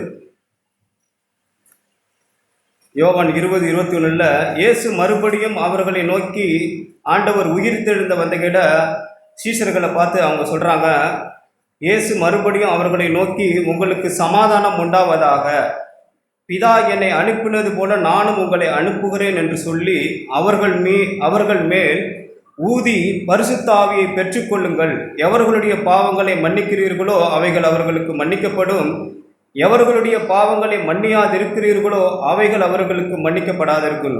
ஆண்டவர் உயிர்த்தெழுந்த வந்த உடனேயே இந்த சீஷர்களுக்கு சமாதானம் உண்டாவாகன்னு சொல்லிட்டு அவர் என்ன செய்கிறாருன்னா பரிசுத்த ஆவியை ஊதுறார். ஆதி ஆகமத்தில் வாசித்தோம், மனுஷனை மண்ணினால் உண்டாக்கி ஆண்டவர் என்ன செஞ்சாருன்னா ஜீவ சுவாசத்தை ஊதினார். அந்த மண்ணாக தான் இருந்துச்சு, மண்ணினால் தான் மனுஷனை உண்டாக்குனார். ஆனால் ஜீவ சுவாசத்தை அவருடைய சுவாசத்தை ஊதும்போது மனுஷன் என்ன செஞ்சார்னா அவருடைய சாயலின்படியும் அவருடைய ரூபத்தின்படியே என்ன செஞ்சாருன்னா ஆண்டவர் அவர் படைச்சார். அந்த ஆவிதான் அந்த அந்த அவர் சுவாசத்தை ஊதின உடனே மண் என்ன செஞ்சிட்டுன்னா அந்த தேவனை அவரை போலவே மனுஷன் உருவாயிட்டான். ஆனால் அந்த மனுஷனை தான் அந்த மனுஷன் என்ன செஞ்சான்னா ஏதேன் தோட்டத்தில் வச்ச பொழுது பிசாசானவனால் அவன் வஞ்சிக்கப்பட்டான். இதை தான் ஆண்டவர் என்ன செய்கிறாருன்னா ஆதி மனுஷனுக்கு எப்படி அந்த மண்ணுக்கு அவர் சுவாசத்தை ஊதி அவனை எப்படி ஜீவாத்மாவை ஆனானோ அந்த காரியத்தை இழந்த பொழுது ஆண்டவர் உயிர்த்தெழுந்த வந்த விடைய இந்த மனுஷர்கள் எல்லாம் இழந்து அவன் நல்லபடியாக படித்த மனுஷன் என்னதான் இன்னைக்கு அவருடைய சாயலத்தையும் அவருடைய எல்லாத்தையும் இழந்துட்டாங்கிறத உணர்ந்து ஆண்டவர் என்ன செஞ்கிறாருன்னா மறுபடியும் அவர் உயிர்த்தெழுந்த வந்த உடனே அவர்கள் மேல் ஊதி பரிசுத்த ஆவியை பெற்றுக்கொள்ளுங்கள். அப்போ திரும்பவும் ஊதுறார். மனுஷன் ஒன்று இழந்துட்டான், அப்போ இந்த மனுஷனுக்கு இழந்து போனதை ஒன்று கொடுக்கணும்னா ஆண்டவர் என்ன செஞ்கிறார், திரும்பவும் ஊதி அவனை உயிர்ப்பிக்கிறார். பரிசுத்த ஆவி அவன் மேலே ஊதுறார். ஊதின கையிட அதுக்கு பிறகு பார்த்தீங்கன்னா சீஷர்கள் வாழ்க்கை பார்த்தீங்கன்னா அதுக்கு பிறகு அப்படி சீஷர்கள் வாழ்க்கை எவ்வளவோ தடுமாற்றத்தில் வாழ்ந்த அந்த சீஷர்கள் பரிசுத்த ஆவியை ஊதி நம்ம இதில் வாசித்த பொழுது 120 பேர் ஒருமனப்பட்டு கூடியிருந்த பொழுது அந்த பெந்தகோஸ்தே நாளில் போது பரிசுத்த ஆவியை ஊதின பொழுது அவங்க என்னன்னா வேறே மனுஷர்களாக ஆனாங்க. எப்படி அந்த யோசுவா காலேபு 10 பேர் வேவு பார்க்க போனாங்க, ஆனால் 2 பேருக்கு மட்டும்தான் அந்த அந்த பரிசுத்த ஆவியானவரோட பலன் இருந்ததுனால அவங்க என்ன செஞ்சாங்கன்னா விசுவாசிச்சாங்க. வேறே மனுஷர்களாக அவங்க மாறினாங்க. இப்போ 8 பேர் வேறே மனுஷர்களாக இருக்கிறாங்க, ஆனால் 2 பேர் தேவனுடைய ஆவியுடைய மனுஷர்களாக இருக்கிறாங்க. அவங்க என்னன்னா இது தேவன் இவ்வளவு அற்புதங்களை அடையாளங்களை நடத்தி வந்த தேவன் இந்த இந்த இந்த ராட்சசர்களை நம்மளால் கொல்ல முடியாதா, நம்மளால முடியும்னு சொல்லிட்டு அவங்க மட்டும்தான் விசுவாசிச்சாங்க. அப்போ தான் ஆண்டவர் சொல்கிறாரு யோசுவாவும் காலேபும் வேறே ஆவியுடைய மனுஷர்கள். அப்போ வேறே ஆவியுடைய மனுஷர்களாக நம்ம வந்து முன்ன எப்படி இருந்தோமோ தெரியாது, ஆனால் நம்ம ரட்சிக்கப்பட்டு ஆண்டவர் நம்மளை எப்படி பார்க்குறாருன்னா வேறே ஆவியுடைய மனுஷர்கள். நம்ம எப்பொழுதுமே ஆவியினால் நடத்தப்படும். யாரெல்லாம் தேவனுடைய ஆவியினால் நடத்தப்படுகிறார்களோ அவர்கள் தேவனுடைய புத்திரர். அது தொடர்ந்து நம்ம என்ன செய்யணும்னா அதுக்கு எப்பொழுதுமே நமக்கு வந்து ஆண்டவரே என்னால் முடியல உங்களுடைய பலனை தாங்கங்கிற அந்த தாகம் இருக்கணும். தாகங்கிறது வந்து திரும்ப திரும்ப மனுஷனுக்கு எடுக்கும். ஒரு நட தண்ணி குடிச்சிட்டா தாகம் தீந்துடும், ஆனால் திரும்ப தாகம் எடுக்கும். அதுதான் ஆண்டவர் அங்கே சொல்கிறாங்க, என்னை விசுவாசிக்கின்ற இருதயத்திலிருந்து ஜீவ தண்ணீர் உள்ள நதி புறப்பட்டு ஓடுன்னா அவர் நான் அந்த சமாரியா பண்ணிட்டு ஆண்டவர் சொன்னாங்க, நான் கொடுக்குற ஜீவ தண்ணீரை குடிக்கிறவங்களுக்கு தாகமே இருக்காதுன்னு சொன்னார் ஆண்டவர். அப்போ ஒரு தாகம் இல்லை. அப்போ ஆண்டவர் கொடுக்குற ஜீவ தண்ணீருக்கு என்னன்னா அது தாகம் இருக்காது. அதை நான் அப்படி தான் நான் விசுவாசிக்கிறேன். ஆண்டவரே அந்த ஜீவ தண்ணீரை தாங்க, இந்த பணத்தின் மீதும் இச்சையின் மீதும் இந்த உலகத்தின் மீதும் எனக்கு மீண்டும் மீண்டும் தாகம் எடுக்காதபடிக்கு ஆண்டவரே எனக்கு எப்பொழுதும் அந்த ஜீவ தண்ணீரை தாங்க. ஆண்டவர் அந்த ஜீவ தண்ணீரை தருவேன்னு தான் நம்மளுக்கு வாக்கு பண்ணியிருக்கிறார். இதே லூக்காவில் நம்ம வாசிக்கிறோம், பொல்லாதவர்களாகி நீங்களே உங்கள் பிள்ளைகளுக்கு நல்ல ஈவுகளை கொடுக்கும்போது பிதாவானவர் உங்களுக்கு பரிசுத்தாவியை கொடுப்பது அதிக நிச்சயம் அல்லவா. தேவன் நம்மளுக்கு பரிசுத்தாவியை கொடுப்பது அதிக நிச்சயம். அதுக்கு என்னன்னா நமக்கு எப்பயுமே ஒரு தாகம் வேணும். நான் இன்னொரு சம்பவத்தையும் நான் விசுவாசத்தை குறித்து நான் ஒரு சம்பவத்தை நான் வாசித்து உற்சாகம் அடைந்தேன். அந்த பெதஸ்தா குளத்தில் 38 வருஷமாக கடந்தான் அந்த ஒரு வியாதியஸ்தன். 38 வருஷம். ஆனால் அவன் போயிட்டு அவன் குளத்துல அவன் அவன் தண்ணி கலக்கப்படும். ஆனால் அவனால் போக முடியாது. மற்ற எல்லாரும் போயிடுவாங்க. எல்லாரும் போயிட்டு குளத்துல விழுந்துருவாங்க. அப்படி ஒரு நாட்கள் 2 நாட்கள் இல்லை, 38 வருஷம். 38 வருஷமாக அவன் முயற்சி பண்ணுறான், ஆனால் போக முடியல. முயற்சி பண்ணுறான், போக முடியல. அவனுக்கு விசுவாசம் இருக்குது, ஆனால் அந்த குளத்துல போய் போகிற அளவுக்கு அவனுக்கு பலன் இல்லை. இதை தான் ஆண்டவர் பார்க்குறார். அவனிடத்துல விசுவாசம் இருக்குன்னு சொல்லிட்டு எத்தனையோ வியாதியஸ்தர்கள் அந்த ஊரில் இருந்தாலும் கூட, ஆனால் தேவன் அந்த 38 வருஷமாக கடந்த அந்த வியாதியஸ்த மனுஷன்ட்டு போய் ஆண்டவர் கேட்குறார், நீ என்ன செய்ய விரும்புகிற? அப்போ தான் அவன் சொல்கிறான், ஆண்டவரே, நான் இந்த தண்ணி கலக்க போடும்போது என்னை கொண்டு போய் விடுகிறதற்கு யாரும் இல்லை. நான் போகிறதுக்கு முன்னே வேற ஒருத்தவன் போய் விழுந்து சுகமாகி போயிடுறான் ஆண்டவரேன்னு சொல்கிறார். அப்போ ஆண்டவர் சொல்கிறாரு, நீ உன் படுக்கை எடுத்துக்கிட்டு போ. அப்போ உடனே அவன் என்னன்னா, அவனுடைய விசுவாசம், அவன் முயற்சி பண்ணுறான், விசுவாசிக்கிறான். தொடர்ந்து 38 வருஷமாக அவன் விசுவாசிச்சுக்கிட்டு இருக்கிறான். ஆனால் குளத்துல போய் இறங்குறதுக்கு அவனால் முடியல. அதை தான் தேவன் பார்த்தார் அவனிடத்துல இருந்து. அந்த விசுவாசத்தை தான் ஆண்டவர் பார்த்தார். அவன் 38 வருஷமாக முயற்சி பண்ணிட்டு இருக்கிறான், ஆனாலும் போக முடியல. ஆனால் ஆண்டவர் சொன்ன கையிட ஆண்டவர் சொல்கிறாரு, நீ உன் படுக்கையை எடுத்துக்கிட்டு நீ போன கையிட அவன் எதிர்த்து பேசவே இல்லை. உடனே என்ன செஞ்சிட்டான், படுக்கை எடுத்துகிட்டு போயிட்டான். இது எப்படி சாத்தியம்னா, அவன் ஏன் கேள்வி கேட்கலன்னா, ஆண்டவர் அவனுக்குள்ள விசுவாசம் இருந்துச்சு. அந்த விசுவாசத்தை தேவன் பார்த்தார். அவன் தான் உடனே கேள்வி கேட்கல. நீ படுக்கை எடுத்துகிட்டு நடந்து போன கேட அவன் படுக்கை எடுத்துகிட்டு நடந்து போயிட்டான். ஆண்டவரே, நான் 38 வருஷமாக நான் இந்த குளத்துல இப்படி முயற்சி பண்ணி பார்க்குறேன், என்னால் நடக்க முடியல. நீங்கள் என்ன சொல்கிறீங்க, படுக்கை எடுத்துகிட்டு போகங்கிறீங்களே, என்னால் எப்படி முடியும்னு அவன் கேள்வியே கேட்கல. அதுதான் ஆண்டவர் விசுவாசங்கிறது. அப்படி தான் ஆண்டவர், அதை தான் தேவன் அவனிடத்துல பார்த்தார். அவன் ஒரு கேள்வியும் கேட்கல. அவனுக்குள்ள விசுவாசம் இருந்துச்சு, ஆனாலும் அவனால் என்ன செய்ய முடியல, போக முடியல. அதை தான் தேவன் அவனிடத்துல பார்த்தா. படுக்கை எடுத்துகிட்டு போன கேட்ட உடனே அவன் போயிட்டான். அவன் கேள்வி கேட்கல. இப்படி தான் நம்மளுடைய விசுவாசமாக, அப்படி தான் ஆண்டவர், இப்படி நம்மளுடைய விசுவாசம் அப்படி இருந்துச்சுன்னா ஆண்டவர் நம்மளையும் என்ன செய்வார்னா, நம்மளை அவர் சந்திக்க வருகிறார். அப்படி விசுவாசம் உள்ள மனிதர்களை தேவனே சந்திக்க வருகிறார். நாம் போய் சந்திக்கிறோமோ இல்லையோ, தேவன் நம்மளை சந்திக்கிறாருங்கிறத நான் உணர்ந்து கொண்டேன். எல்லாத்துக்கும் மேலாக தேவன் நம்மளுக்கு எப்பொழுதும் இந்த பரிசுத்த ஆவியானவர் மேல் நம்மளுக்கு ஒரு தாகம் இருந்துச்சுன்னா தேவன் கண்டிப்பாக அதை நம்மளுக்கு தருவார். தரேன்னு தான் வாக்கு பண்ணியிருக்கிறார். நான் அதனால தான் அவர் உயிர் தெழுந்த உடனேயே என்ன செஞ்சார், உங்களுக்கு சமாதானம்னு சொல்லி பரிசுத்த ஆவியை பெற்றுக்கொள்ளுங்கிறார். நீங்கள் இப்போ பழைய மனுஷர் இல்லை, இப்போ பரிசுத்த ஆவியை பெற்றுக்கொண்ட பிறகு அவங்க வேறே மனுஷர்களாக மாறிட்டாங்க. அதுக்கு என்ன வேணும்னா, ஆண்டவர் ஒவ்வொரு நாளும் அந்த தாகமும் அந்த வாஞ்சையும் நம்மளுக்கு தொடர்ந்து இருக்கணும். அது ஒரு நாள் நேத்தி பெற்றுக்கொண்டது போல நேத்தி காரியங்களை நம்ம பரிசுத்த ஆவியை பெற்றுக்கொண்டு ஜெயிச்சிருக்கலாம், நாளத்தையும் அப்படியே ஜெயிச்சிக்கலாங்களா, வெல்ல முடியும்லாம் அப்படி சொல்ல முடியாது. நம்ம ஒவ்வொரு நாளும் தேவன் நம்மளை பார்க்குறார், தாகம் இருக்குதான்னு பார்க்குறார். அப்படி தாகம் உள்ள மனிதர்களை தேவன் அளவில்லாமல் அவர் வல்லமையை ஊற்றி நம்மளை ஆசீர்வதிக்க வல்லவராக இருக்கிறான்னு சொல்லி என் நம்பிக்கை விசுவாசத்தை அறிக்கை செய்யலாம்.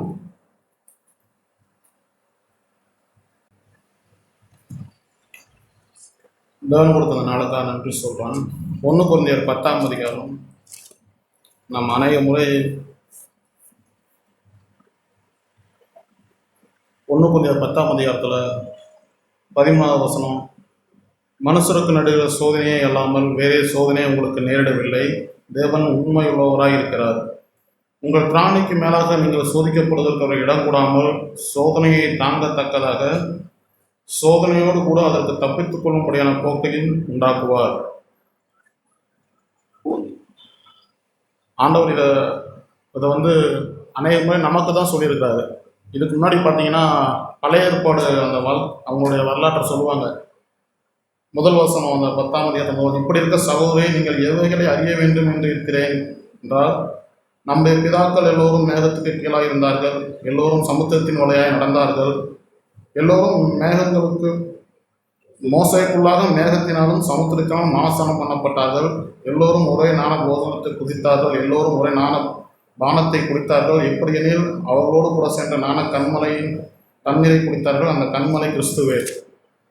நீங்கள் பொறுமையாக வீட்டில் போய் படிச்சிங்கன்னா அந்த இது ஃபுல்லாக அவங்க கோவப்பட்டாங்க, இச்சித்தாங்க, எரிச்சல் அடைஞ்சாங்க, சிலர் வேசித்தனம் பண்ணாங்க, கிறிஸ்துவை பச்சை பார்த்தாங்கன்னு சொல்லி போட்டுருவோம். அதெல்லாம் நமக்கு கிறிஸ்தாந்தகமாக எழுதப்பட்டிருக்கு. நமக்கு இப்போ மனுஷனுக்கு நேரு சோதனையே இல்லாமல் வேறு சோதனை உங்களுக்கு உண்டாகவில்லை அப்படின்னு சொன்னோம்னா, நம்ம அநேக முறை இந்த வசனத்தை படித்து இல்லை தியானிச்சா என்னென்னா, நம்ம சாத்தான் நம்மளுடைய சிந்தனையை ஒரு குறுகிய வட்டத்துக்குள்ளேயே அடைச்சிடுறான். நமக்கு ஏதாவது பணப்பிரச்சனை, நமக்கு ஏதாவது வியாதி, நமக்கு ஏதோ இப்போ நம்ம எங்கேயாவது வெளியூர் கிளம்புறோம், இல்லை எங்கேயோ ஊருக்கு போகிறோம், ஏதோ வேலையாக போகிறோம், வண்டி பஞ்சர் ஆயிடுச்சு, இல்லை ஏதோ பிரச்சனை பிரேக் டவுன் ஆயிடுச்சுன்னா, அந்த நேரத்தில் நமக்கு யாராவது உதவி செய்வாங்க, கீழே விழுந்துட்டா தூக்கி விடுவாங்க.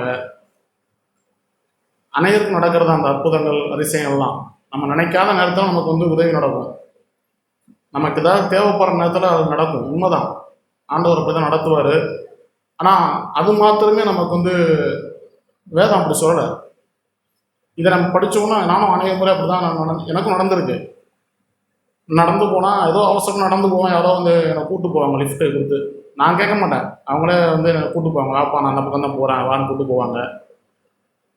எனக்கு முன்னாடி போகிறேன், நான் பைக் நிறையா ஓட்டி வேலை செய்கிறேன்.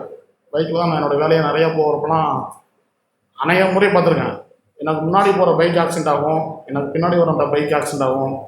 என் கண்ணுக்கு முன்னாடியே பார்ப்பேன். நான் எனக்கு முன்னாடி கூட கீழே விழுவார், எனக்கு முன்னாடி ஒரு கீழே விழுவார். நான் வண்டியில் போய்கிட்டு இருப்பேன். நல்லது, ஆண்டவர் நம்ம தாங்குகிறார், உண்மைதான். ஆனால் நாம் என்ன பண்ணுறோன்னா, ஒரு குறுகிய வட்டத்துக்குள்ளே வந்துடுவோம்னு பயமாக இருக்குது எனக்கு இதை படிக்கிறப்பலாம், அந்த வசனத்தை படிக்கிறப்பலாம். ஆனால் வேதம் இது என்ன சொல்லுதுன்னா, மனுஷனுக்கு நேரிட சோதனையே இல்லாமல் வேறு சோதனையை உங்களுக்கு நேரிடவில்லை. மனுஷனுக்குன்னா எல்லோருக்கும், குழந்தைகள் 5 வயசு பிள்ளைகள் 60 வயசு தாத்தா வரைக்கும் எல்லோருக்கும் சோதனை நேரிடும். எல்லோருக்கும் ஒன்று போல தான் இருக்கும், அது வயசுக்கு தக்கன மாறுபடும். சிறு பிள்ளைகளை கேட்டிங்கன்னா, அவங்க பெற்றோருக்கு கீழ்ப்படிங்கன்னா கஷ்டமாக இருக்கும், பொய் சொல்லாதுன்னு சொன்னால் கஷ்டமாக இருக்கும். நம்ம கேட்டோம்னா பொய் சொல்லாத அப்படின்னா நமக்கு கஷ்டமாக இருக்கும். நம்ம அதை செய்ய முடியாது, பொய் சொல்லி தான் ஆகணும்.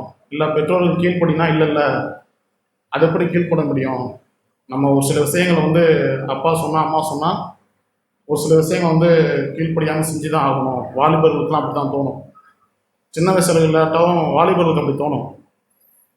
அப்பா எப்பயும் அப்படி தான் சொல்லுவார், அது ஒன்றும் பிரச்சனை இல்லை. நமக்கு சோதனைன்னு தெரிஞ்சோம்னா பணப்பிரச்சனை தான் வருது. அப்படி இல்லை, நாம் பொய் சொல்லும்படி தூண்டக்கூடிய வேலை, நாம் கோபப்படும்படி தூண்டக்கூடிய வேலை, நம்ம கீழ்ப்படியாமல் போகும்படி தூண்டக்கூடிய வேலையெல்லாம் இந்த வசனம் இந்த வசனம் நமக்கு வார்த்தைக்கு ஞாபகத்துக்கு வரமாட்டேங்குது. நான் என்ன உணர்ந்து தான் சொல்கிறேன். எனக்கு யாரோ ஒருத்தவங்க ஏதோ சொல்கிறாங்க அப்படின்னா அதுக்கு நான் கீழ்ப்படிய மனசு வர மாட்டேங்கிறேன். அதுக்கு அப்போ நான் சோர்ந்து போகிறேன். இஸ்ரவேல் மக்களை போல நான் முறுமுறுக்கிறேன். இதை எப்படி நான் செய்கிறது? நான் எப்படி கீழ்ப்படிய முடியும்? அவருக்கு என்ன தெரியும் நான் இப்படி செய்ய சொல்கிறாரு? அப்படிலாம் என் இருதயம் கொந்தளிக்குது. ஆனால் வேதம் அதான் சொல்ல வருது, மனுஷருக்கு நடுகிற சோதனையே இல்லாமல் வேறு சோதனை உங்களுக்கு நேரிடவே இல்லை. மனுஷனோட இன்னொன்று இறங்கி சொல்லலாம், ஆண்டவர் இயேசு கிறிஸ்துக்கு நடந்த சோதனையே இல்லாமல் வேறு சோதனை நமக்கு உருவாகவே இல்லை. வேதம் அப்படிதான் சொல்லும், நம்மை போல எல்லா விதத்திலும் சோதிக்கப்பட்டார். எல்லா விதத்திலும் அவர் நம்மை போல சோதிக்கப்பட்டார். அப்படின்னா அவர் தச்சு வேலை செஞ்சார், பண விஷயத்தில் சோதிக்கப்பட்டிருப்பாரு, உண்மைதான், அதுவும் உண்மைதான். ஆனால் அதை விட மேலான காரியங்கள் என்னென்னா, கீழ்ப்படியாமல் இருக்கும் சோதிக்கப்பட்டிருப்பாரு, பொய் சொல்லும்படி சோதிக்கப்பட்டிருப்பாரு, காலை எச்சையில் சோதிக்கப்பட்டிருப்பாரு. நமக்கு அந்த அந்த சிந்தனை வரவே மாட்டேங்குது. சாத்தான் நம்மளை என்ன பண்ணுறோன்னா, ஒரு வட்டத்துக்குள்ள போட்டு அடைச்சிடுறான். நமக்கு சோதனைன்னு தெரிஞ்சோன்னா உடல் வியாதி ஞாபகம் வருது, பணப்பிரச்சனை, மெயினாக பணப்பிரச்சனை தான். சோதனை நமக்கு பணம் தான் ஞாபகம் வருது. அதெல்லாம் கொசுக்கடி மாதிரி பணமெல்லாம், அது ஒன்றுமே நடக்காது. நானே அனைமுறை பார்க்குறேன். என் வீட்டில் நான் காங்கிரீட் போட்ட வீட்டில் தான் தூங்குறேன். மாடி வீடு தான், நான் இருக்கிற வீடு. கட்டில் தான் படுத்து தூங்குறேன், ஃபேன் ஓடுது, எல்லா ரூம்லேயும் ஃபேன் இருக்குது, டியூப் லைட் இருக்குது, எல்லாம் வெளிச்சம் இருக்குது.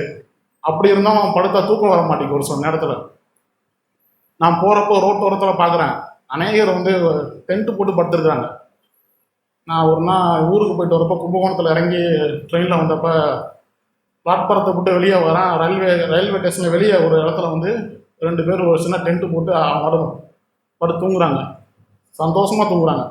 பக்கத்தில் பஸ்ஸு போகுது, லாரி போகுது, அதை ஒன்றுமே அவங்க சஞ்சலப்படுத்தலை. ஆனால் எனக்கு நல்ல வீடு இருக்குது, நல்ல சொகுசு இருக்குது, அப்படியே எனக்கு தூக்கம் வர மாட்டேங்குது. ஏன் இதை சொல்ல வர அப்படின்னா, நம்முடைய எண்ணங்கள் எப்படி இருக்குன்னு ஆண்டவர் சொல்ல வராரு. நாம் வந்து எதுக்கோ முறுமுறுத்து கொண்டே இருக்கிறோம், நம்ம சொல்றதில்ல வாயை திறந்து. ஆனால் உண்மை அதான். தேவன் சொல்றாரு, மனுஷனுக்கு நேரிட சோதனையே இல்லாமல், ஆண்டவரை இயேசு கிறிஸ்துக்கு நேரிட சோதனையே இல்லாமல் வேறு சோதனை நமக்கு நேரிடவே இல்லை. வயது பொறுத்த மாதிரி மாறும். சின்ன வயசுல சோதனை, பெரிய வயசுல சோதனை அப்படிதான். ஆனால் ஆண்டவர் இயேசு கிறிஸ்து சோதிக்கப்படாத ஒரு புதிய சோதனை. இது வந்து இந்த சோதனை புதுசு எனக்கு, இதை வந்து என்னால் தாங்க முடியாது, இதை வந்து என்னால் முடியாதுன்னு சொல்லி அப்படி நம்ம அப்படி தான் சொல்கிறோம். நான் அப்படி தான் இருக்கிறேன். இந்த சோதனை வந்து இல்லை இல்லை, இது எனக்கு மட்டும்தான் நடக்குது அப்படின்னு ஆண்டவர் அப்படி சொல்லவே இல்லை. எல்லோருக்கும் நடக்கும். எனக்கு நடந்தது உனக்கு நடக்குது, நீ வந்து பயப்படவே பயப்படாத. நான் இன்னும் இதே சொல்கிறோம். எபிரேயர் 3ஆம் அதிகாரத்தில்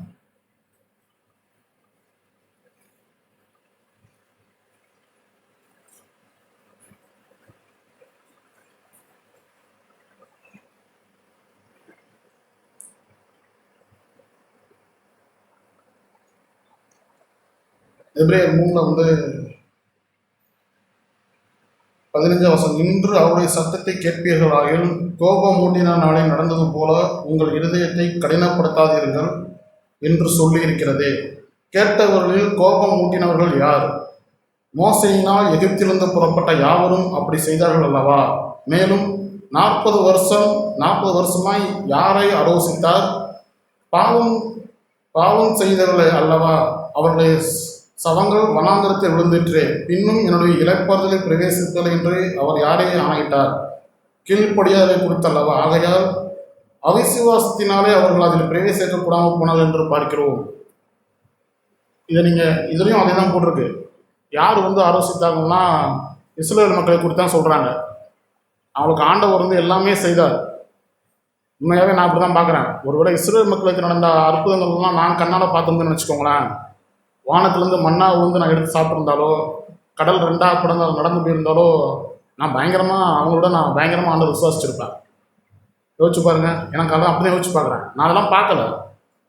நமக்கு வந்து கடல் 2ஆகலை, வானத்திலேருந்து மண்ணா பொழியலை.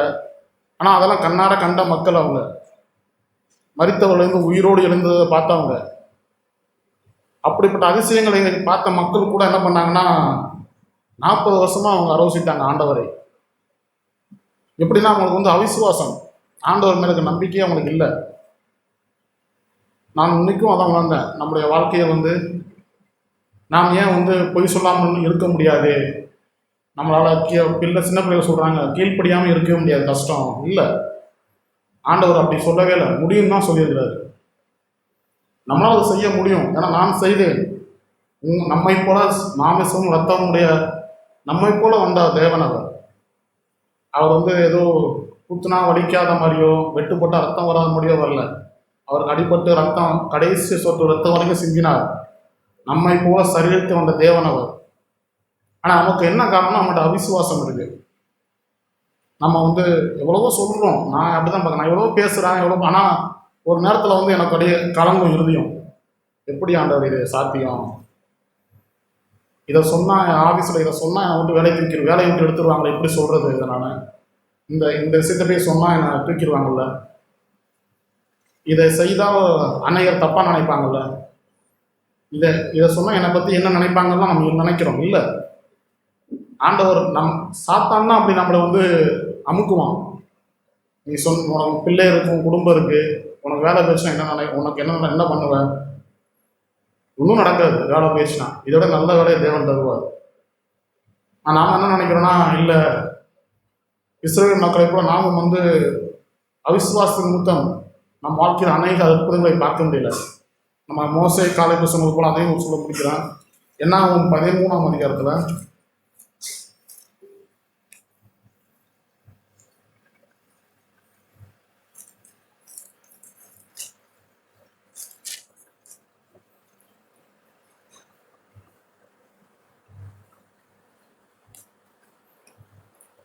அவங்க கொண்டு வராங்க. இஸ்ரவேல் புத்திரர் 24 வசனம், இஸ்ரவேல் புத்திரர் அங்கே அறுத்த திராட்சை குலையின் நிமித்தமும் அவ்விடம் எஸ்கோன் பள்ளத்தாக்கு எனப்பட்டது. அவர்கள் தேசத்தை சுற்றி பார்த்து 40 நாள் சென்ற பின்பு திரும்பினார்கள். அவர்கள் பாரான் வனாந்தரத்தில் இருக்கிற காசைக்கு வந்து மோசே ஆரோன் என்பவரிடத்தில் இஸ்ரவேல் புத்திரராகிய சபையார் எல்லோரிடத்திலும் சேர்ந்து அவர்களும் சபையார் அனைவரும் சமாச்சாரத்தை அறிவித்து தேசத்தின் கனியை அவர்களுக்கு காண்பித்தார்கள். அங்கேருந்து கனியை எடுத்து வந்து காமிக்கிறாங்க. மோசே ஆரோன்ட்டெல்லாம் கனி வந்து இவ்வளோ பெருசாக நல்லா அழகாக இருக்குது, சாப்பிட்றதுக்கு ரொம்ப டேஸ்ட்டாக இருக்குது. நாமும் தான் நான் இதான் இப்படி தான் ஆண்டவனோட சொல்கிறாரு. எத்தனையோ சபைகள் இருக்கும்போது ஏன் வந்து காரைக்கால் சபையில் அதுவும் இங்கே வரீங்க கலக்கிற சபைக்கு கேட்டால் பாவம் இல்லாத ஒரு வாழ்க்கையை வாழணும். இயேசு கிறிஸ்து வந்து நம்மை போல மாம்சத்திலும் ரத்தத்திலும் வெளிப்பட்ட தேவன் நமக்கு இருக்கிறார். நம்மளும் அப்படி தான் சொல்கிறோம். அந்த கனியை காமிச்சு அவங்க எப்படி மோசைக்கும் ஆரோன்ட்டையும் காமிச்சாங்களோ அந்த தேசத்தோட கனி மகா நல்லது, நமக்கும் அப்படி நம்மளும் அப்படி தான் சொல்கிறோம். மகா நல்ல சபை, பாவம் அறியாத ஒரு சபைக்கு நம்ம வந்திருக்கிறோம். நமக்கு சத்திய வேதம் போதிக்கப்படுற சபை இது. எவ்வளோ விஷயங்கள் நம்மளும் சொல்கிறோம். அப்படி தான் அவங்க சொன்னாங்க. சொல்லிட்டு என்ன சொல்கிறாங்க, அவர்கள் மோசையை நோக்கி, நீர் எங்களை அனுப்பின தேசத்துக்கு நாங்கள் போய் வந்தோம், அது பாலும் தேனும் ஓடுகிற தேசம்தான், இது அதனுடைய கனி, ஆனாலும் அந்த தேசத்திலே குடியிருக்கிற ஜனங்கள் பலவான்கள். நாமும் அதை தான் சொல்ல வரோம். நமக்கு வந்து பொய் சொல்கிறது ஒரு பெரிய பலவான் மாதிரி இருக்குது, பாலிய இச்சைங்கிறது ஒரு பெரிய பலவான் மாதிரி. நம்ம சொல்கிறோம் பாவம் இல்லாமல் வாழ முடியும்னு சொல்கிறோம். அந்த தேசத்தின் கனி இது, நல்ல கனி, அது நல்ல சபை, இது தேவன் மாமிசத்தை வெளிப்பட்டான்னு சொல்கிறோம். ஆனாலும் அங்கே இருக்கிறவங்க பலவான்கள். சின்ன பிள்ளைகளை கேட்டால் கீழ்ப்படியாமல் இருக்குது பெரிய பலவானாக இருக்குது. வாலிப சகோதரர்களுக்கு பாலிய இச்சை பெரிய பலவானாக தோணுது. குடும்பஸ்தர்களுக்கு பணம் வந்து பலவானாக இருக்குது. இல்லை, தொடர்ந்து படிக்கிறேன். அமலேக்கியர் தென்புறமான தேசத்தில் குடியிருந்தார்கள். ஏத்தியரும் எபேசியரும் எம்மோரியரும் மலைநாடுகளில் குடியிருக்கிறவர்களும் கானானியர் கடல் அருகிலும் யோர்தான் அண்டைகளிலும் குடியிருக்கிறோம் என்றார்கள். அப்பொழுது காலை மோசேக்கு முன்பாக ஜனங்களை அமர்த்தி, நாம் உடனே போய் அந்த தேசத்தை சுதந்திரித்துக் கொள்வோம், நாம் அதை எளிதாக ஜெயித்துக் கொள்ளலாம் என்றான். அவனோட கூட போய் வந்த மனிதரோ, நாம் போய் அந்த ஜனங்களோட எதிர்த்து நிற்க நம்மால் கூடாது, அவர்கள் நம்மை பார்க்கும் பலவான்கள் என்றார்கள். காலைக்கும் 2 பேர் தான் போய் சொல்கிறாங்க.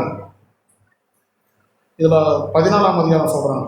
என்ன 14 வசனம், தேசத்தை சுற்றி பார்த்தவர்களில் நூனின் குமாரனாகிய யோசுவாவும் எப்ரோனின் குமாரனாகிய காலேப்பும் தங்கள் வஸ்திரங்களை கிழித்து கொண்டு இஸ்ரவேல் புத்திரரின் சமஸ்த சபையை நோக்கி, நாங்கள் சுற்றி பார்த்து சோதித்த தேசம் மகா நல்ல தேசம்.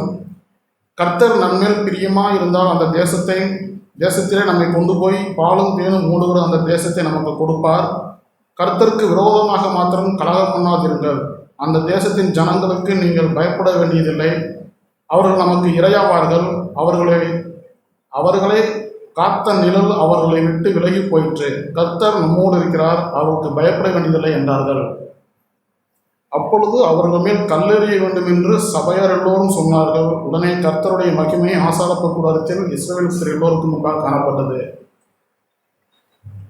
இதை நான் படிக்கிறப்ப ஆண்டவர்கிட்ட எனக்கு உணர்வாக இருந்தது. 2 பேர் சொல்கிறாங்க சட்டையை கிழிச்சிட்டு, அந்த தேசம் பாலும் தேனும் மூடு தேசம் பாலும் தேனும் மூடுற அந்த தேசத்தை நமக்கு கொடுப்பார். நம்மளால் வந்து பாவத்தை மேற்கொண்டு வாழ முடியும், நம்மளால் பொய் சொல்லாமல் இருக்க முடியும், மனிதர்களுக்கு பயப்படாமல் இருக்க முடியும், பெற்றோருக்கு கீழ்ப்படிந்து வாழ முடியும். 2 பேர் சொன்னாங்க. அவங்க சட்டையை கிழிச்சிட்டு சொல்கிறாங்க, கர்த்தருக்கு விரோதமாக மாத்திரம் கலகம் பண்ணாதீர்கள். நாம் எல்லோரும் கலகம் பண்ணுறவளா இருக்கிறோம். நமக்கு அது குறை, இது குறை, கணவனுக்கு மனைவி மேலே குறை, மனைவிக்கு கணவன் மேலே குறை, பிள்ளைகள் மேலே குறை, பெற்றோருக்கு நான் வந்து ஃபீஸ் கட்டி படிக்க வச்சேன், மற்ற அப்பா அம்மா மாதிரியா உன்னை வந்து படிக்க வைக்கிறேன், நான் எவ்வளோ கஷ்டப்பட்டு படிக்க வைக்கிறேன் உன்னை, ஆனால் நீ படிக்க மாட்டேங்கிற, எப்படி படிப்பான்? நான் சொல்கிறேன், ஆண்டவர் நாமத்துக்கு நிமித்தம் நீங்கள் அவனை படிக்க வச்சிங்கன்னு வச்சுக்கோங்க, அவன் கவர்மெண்ட் ஸ்கூலில் படித்தவங்க நல்லா தான் இருப்பாங்க. நம்முடைய பிரசாரத்தை நம்ம வந்து காமிக்கணும், நம்ம குடும்பத்தை நம்ம உயர்த்தணும். மனசையும் நீங்கள் செஞ்சீங்கன்னா கண்டிப்பாக நீங்கள் மாதம் 1 லட்ச ரூபா கட்டினா கூட உங்கள் பையன் படிக்க மாட்டான். இன்னும் ஆண்டவர் அப்படி தான் எனக்கு உணர்த்துறாரு. நான் அதை உங்களுக்கு சொல்ல எனக்கு ஆண்டவர் தான் சொல்கிறது. உன் பிள்ளைய வந்து கவர்மெண்ட் ஸ்கூலில் படித்தா கூட போதும், ஆனால் ஆண்டவருக்கு அவங்க இருக்கணும், ஆண்டவருக்கு மகிமைக்காக வாழணும்னு இருந்தால் போதும். தேவன் அவளுக்கு வேண்டியதை செய்து கொண்டே இருப்பார். அவங்க வந்து என்ன செஞ்சால், கர்த்தருக்கு விரோதமாக கலகம் பண்ணாதீர்கள், அந்த தேசத்தின் ஜனங்களுக்கு நீங்கள் பயப்பட வேண்டியதில்லை. நமக்கு முன்னாடி நிற்கிற எதுக்கும் நீங்கள் பயப்பட வேண்டியதே இல்லை. பாலிய இச்சைக்கு பயப்பட வேண்டியதில்லை, பண விஷயத்துக்கு பயப்பட வேண்டியதில்லை, மனுஷர்களுக்கு முகஸ்துதி பண்ண பயப்பட வேண்டியதே இல்லை. அவர்கள் நமக்கு இரையாவார்கள், அவர்களை காத்த நிழல் அவளை விட்டு விலகி போயிற்று. கர்த்தர் நம்மோடு இருக்கிறார், அவருக்கு பயப்பட வேண்டியதே இல்லை. கர்த்தர் நம்மோடு இருக்கிறார், நீங்கள் பயப்படவே வேண்டாம் அப்படின்னு சொன்னாங்க. நானும் அப்படிதான் இருக்கணும் ஆசைப்படுறேன். நீர் என்னோடு இருக்கிறீர். யாருக்கும் புதுசாக எனக்கு வர்ற சோதனை நான் பார்க்குறேன். எங்கள் ஆஃபீஸில் எனக்கு மேலே எம்டி வந்தாருன்னா என்னையும் கேள்வி கேட்குறாரு, கல்லையும் மனையும் வணங்குறவரையும் தான் கேள்வி கேட்குறாரு. அவன் வந்து ஏதோ பிரச்சனைனா அதை மாற்றி சொல்லி சமாளிச்சுட்டு போயிடுறான். நான் எனக்கு உடனே உள்ள இது தோணுது, நீயும் அந்த மாதிரி சொல்லிடு, பிரச்சனை இல்லை, இன்னைக்கு சொல்லிட்டு நாளைக்கு எம்டி மறந்துடுவார், நாளைக்கு வேறு பிரச்சனை வரும், அதை தான் யோசிச்சுக்கிட்டு போய் தான் மறந்துடுவார். இன்னைக்கு இப்போதைக்கு என்னோட மேனேஜரோட சொல்லியிருக்காரு, இப்போ வந்து என்ன பண்ண முடியும், செஞ்சு தப்பிச்சுக்கணும், உலக நானும் வரலாம், இப்போ வந்து இதை சொல்லி சமாளிச்சுட்டா முடிஞ்சு போச்சு, நாளைக்கு வேறு பிரச்சனை வரும், அதை பார்த்துக்கலாம், இதை மறந்துடுவாங்க, இன்னும் இப்போ தப்பிச்சா போதும். நாம் அநேகர் அப்படி தான் இருக்கிறோம், இப்போ தப்பிச்சா போதும், இப்போ தப்பிச்சா போதும், இப்போ தப்பிச்சா போதும்னு சொல்லி தான் நாம் வந்து சிக்கலுக்குள் மாட்டிக்கொண்டே இருக்கிறோம். இல்லை, கர்த்தர் நம்மோடு இருக்கிறார். நம்மை போல மாமிசத்தில் வந்த தேவனாக, அப்படிப்பட்ட தேவனை நாம் வணங்குகிறோம். நான் ஒன்று சொல்லி முடிக்கிறேன். ரோமர் 6ஆம் அதிகாரம் 1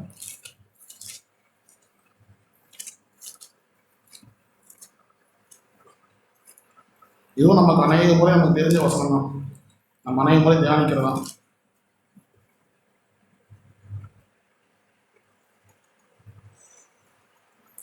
நேரம் நீங்கள் வீட்டில் போய் படிங்க, நான் ஒரு சில வசனங்கள் மட்டும் சொல்கிறேன்.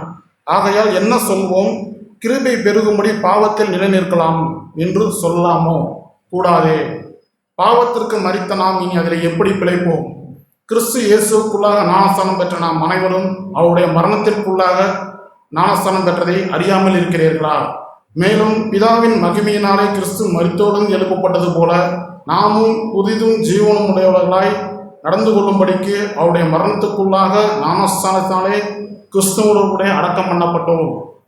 நாம் ஞானஸ்தானம் எடுக்கிறோம்னா ஏதோ நம்ம கிறிஸ்துவல் ஆகிட்டோம், சபையில் கேட்பாங்க வயசாயிருச்சு ஏன் நீ ஞானஸ்தானம், அப்படிலாம் இல்லை. கிறிஸ்துவுடனே சிலுவையில் அறையப்பட்டோம். நாம்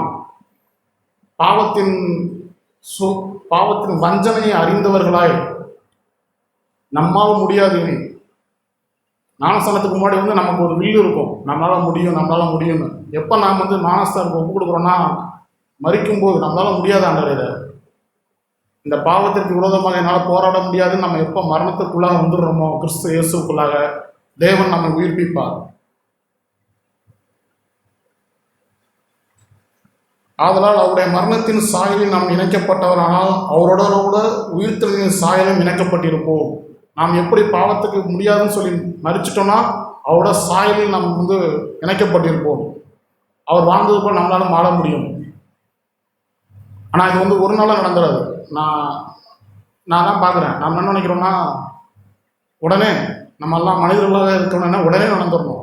பொறுமையாக இருக்காது. இன்றைக்கி விதை போட்டால் நாளைக்கு மரம் முளைக்கணும், நாளைக்கு பூ பூக்கணும், அடுத்த நாள் காய்க்கணும், 5ஆம் நாள் சாப்பிடணும்.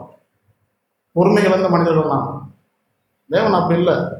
தேவன் பொறுமையாக தான் செய்வார். நம் வாழ்க்கையை வந்து சின்ன சின்ன விஷயத்துக்கு கூட செதுக்கி தான் செய்வார் ஆண்டவர். ஆனால் கண்டிப்பாக நம்ம இப்போது வந்து நாம் வந்து குறை இருக்கலாம், நம்மகிட்ட 1000 குறைகள் இருக்கலாம் நம்ம இடத்தில். நம்மை நாம் பார்த்து வந்து கொள்ளவே வேண்டாம். நம்ம அழைத்த தேவன் உண்மையுள்ளவர், முடிவு புரிந்து நம்மை காக்க வல்லவர் அவர். நம்மை நாம் பார்த்தோன்னா சோர்ந்து போகும். சாத்தான் என்ன பண்ணுவான்னா, இதுக்கு வந்து நீ தகுதியே இல்லைம்மா, சபைக்கு நீ ஏன் சபைக்கு போகிற, நேற்று இப்படிலாம் பாவம் பண்ணல, நீ சபைக்கு போகலாமான்னு சாத்தான் சொல்லுவான். இல்லை, நம்ம அழைத்த தேவன் உண்மையுள்ளவர். நம் பாவங்கிற அறிக்கையிட்டால் அதை நிவர்த்தி செய்கிற வல்லவர் அவர். அதுக்காக பாவம் செஞ்சுட்டே இருக்கும்னு சொல்ல வரல. 12 படிக்கிறேன். ஆகையால் நீங்கள் சரீர இச்சைகளின்படி பாவத்திற்கு கீழ்ப்படியத்தக்கதாக சாவுக்கு எதிரான உங்கள் சரீரத்தை பாவம் ஆளாதிருப்பதாக நீங்கள் உங்கள் அவயங்களை அநீதியின் ஆயுதங்களாக பாவத்திற்கு ஒப்புக்கூடாமல் உங்களை மரித்தோரிலிருந்து பிழைத்திருக்கத்தக்கதாக தேவனுக்கு ஒப்புக் கொடுத்து உங்கள் அவயங்களை நீதிக்கு ஆயுதங்களாக தேவனுக்கு ஒப்புக் கொடுங்கள். நீங்கள் நியாயப்பிரமாணத்துக்கு கீழ்ப்பட்டிராமல் கிருபைக்கு கீழ்ப்பட்டிருக்கிறபடியால் பாவம் உங்களை மேற்கொள்ள மாட்டாது. இதனால என்ன? நாம் நியாயப்பிரமாணத்துக்கு கீழ்ப்பட்டிராமல் கிருபைக்கு கீழ்ப்பட்டிருக்கிறபடியால் பாவம் செய்யலாமோ? கூடாது. நாம் மாத்திரம் நியாயப்பிரமாணத்துக்கு கீழ்ப்படாமல் கிருபைக்கு கீழ்ப்பட்டிருந்தோம்னா பாவம் நம்மளை மேற்கொள்ளாதுன்னு சொல்லுது. நமக்கு நியாயப்பிரமாணம்னா நமக்கு இன்னும் அனைவரும் விளங்க மாட்டேங்குது. நியாயப்பிரமாணம் என்ன? ஒரு சின்ன விஷயம் தான். மனிதனுடைய கற்பனை கட்டளையில் தான் உங்களுக்கு பெருசாக இருக்கா, இல்லை மனிதர்கள் தான் உங்களுக்கு? நான் அப்படி தான் பார்க்குறேன். ஏதோ ஒரு சின்ன விஷயம் செஞ்சால் கூட, நேற்று கூட நானும் என் மனைவி பேசிட்டு இருக்கிறப்ப பிரியாணி எதுவும் இருந்தால் மீதி இருந்தால் எடுத்துக்க சொல்லுமா அப்படின்னு நான் சொல்கிறேன் என் ஒய்ஃப்கிட்ட. என் ஒய்ஃப் உடனே ஃபோன் போட்டு, பிரியாணி மீந்திருந்தால் எடுத்து வைங்க, எங்கள் வீட்டுக்காரர் கேட்குறாரு, கொஞ்சம் எடுத்து வைங்க, ஒரு ஆளுக்கு வர மாதிரி சொன்னோம்னா எனக்கு அப்புறம் சுருக்குங்குது. ஏன் என் வீட்டுக்காரர் கேட்குறான்னு சொல்கிற நீ? அதையும் அப்படி சொல்கிற? அவங்க என்ன நினைப்பாங்க? சும்மா கொஞ்சம் எடுத்து வைங்கன்னா எடுத்து வைக்க போகிறாங்க, வீட்டுக்காரர் கேட்குறான்னு சொல்லியே ஆகணுமா அந்த இடத்துல? ஏன் அப்படி சொல்கிறோன்னா நமக்கு சுயம். பிரியாணிக்காக நம்ம கேட்குறாரு சொல்கிறோம், நமக்கு உள்ள குத்துது. அதனால் நம்ம என்ன சொல்கிறோம்? ஜென்ரலாக கேட்க வேண்டியது, ஏன் நான் கேட்டேன்னு சொல்கிறேன்னு சொல்கிறோம். நமக்கு இது சாதாரணமாக இருக்குது. இதுதான் பெரிய பிரச்சனையே நம்ம வாழ்க்கையே. நம்ம இதெல்லாம் தப்பு இல்லை, இதெல்லாம் தப்பு இல்லை, இதெல்லாம் தப்பு இல்லை அப்படிங்கிறப்ப தான் நமக்கு பிரச்சனைகள் வரும்போது, சோதனைகள் வரும்போது நம்ம விழுந்து போவோம். இதில் என்ன இருக்குது? நான் கேட்டேன்னு சொன்னால் என்ன இருக்குது? ஒன்றுமே இல்லை. அவர் என்ன நினைத்தா, எனக்கு ஆசை தானே பிரியாணி சாப்பிடணும், நான் தானே கேட்டேன், நான் கேட்டேன்னு சொன்னால் தப்பு இல்லை. இல்லை, நம்மளுடைய இறுதி எவ்வளோ கேடு திருக்கானதாக இருக்குன்னு ஆண்டவர் காட்டுறாரு. ஆமாம் ஆண்டவரே. மனிதர்கள் என்ன நினைப்பாங்க நம்ம பார்க்கணும் அவசியமே கிடையாது. தேவன் உண்மையுள்ள தேவன் அவர். அந்த வசனத்தை நீங்கள் படிச்சீங்கன்னா, தேவன் உண்மையுள்ளவராக இருக்கிறார். அவர் நீங்கள் பொறுமையாக படிச்சீங்கன்னா அந்த வசனம் உங்களுக்கு ஜீவனுள்ளதாக இருக்கும். நான் சொல்லி முடிக்கிறேன். 1 Corinthians 10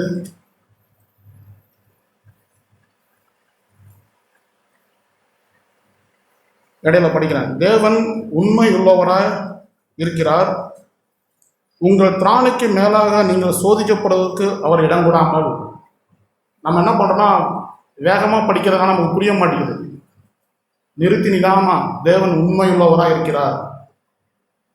உங்கள் திராணிக்கு மேலாக நீங்கள் சோதிக்கப்படுவதற்கு அவர் இடம் கூடாமல், சோதனையை தாங்கத்தக்கதாக, முதல்ல சோதனையை தாங்கத்தக்கதுக்கு உதவி செய்வார், பலன் தருவார். சோதனையோடு கூட அதற்கு தப்பித்து கொள்ளும்படியான போக்கையும் உண்டாக்குவார். ஆனால் நம்ம உண்டாக்குறோம் போக்கு, அதெல்லாம் பிரச்சனை. தேவன் உண்டாக்குவார்னு போட்டிருக்கு வேதம். முதல்ல அதுக்கு பலன் தருவார், சோதனையை தாங்கக்கூடிய பலன் தருவார், அப்புறம் தப்பித்து கொள்ள போக்கை உண்டாக்குவார். நமக்கு நம்ம சூழ்நிலையில பார்த்து பயப்படுறோம். அந்த 12 பேர் போனாங்க, அந்த தேசத்தின் கனியெல்லாம் பார்க்குறப்ப சூப்பராக இருக்குது, நல்லா இருக்குது. அங்கே ஓடுற தேசம் பாலும் தேனும் ஓடுற தேசம், நல்லது.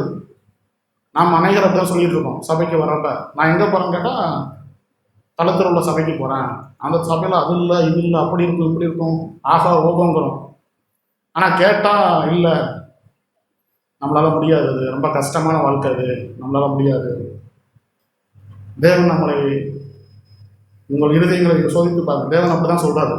எப்படி இஸ்ரேல் மக்களை ஆலோசித்தாரோ அதே போல் நம்மையும் ஆலோசிப்பார். நம்மளால் முடியாது தான், ஆனால் தேவன் நம்மோடு இருக்கிறார். நீங்கள் கிருபைக்கு கீழ்பட்டிருந்தால் பாவம் உங்களை மேற்கொள்ளாதுன்னு சொல்லியிருக்கு. இப்போ நம்ம 1000 முறை தோற்று போகலாம், பரவாயில்ல.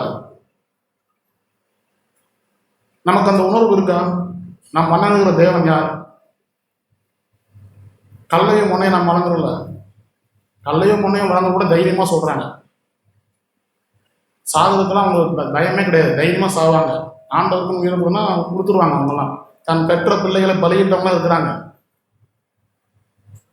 நம்மளாம் அப்படி செய்கிறது இல்லை.